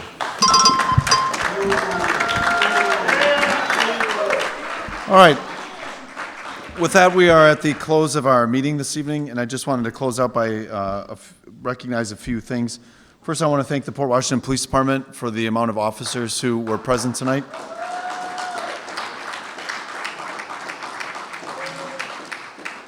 I also want to thank everybody who did participate in the public comments and speakers, especially those who adhered to and were respectful to each other. Council, I just wanted to also say thank you for the work done and the diligence on the budget and the different pieces, and city staff for all the work you have to do to prepare for us to be off-site. So with that, is there anyone willing to make a motion to adjourn? There's a motion and a second. Any questions or concerns on that motion? Seeing none, all in favor signify by saying aye. Aye. Opposed? Motion carries. Go Pirates.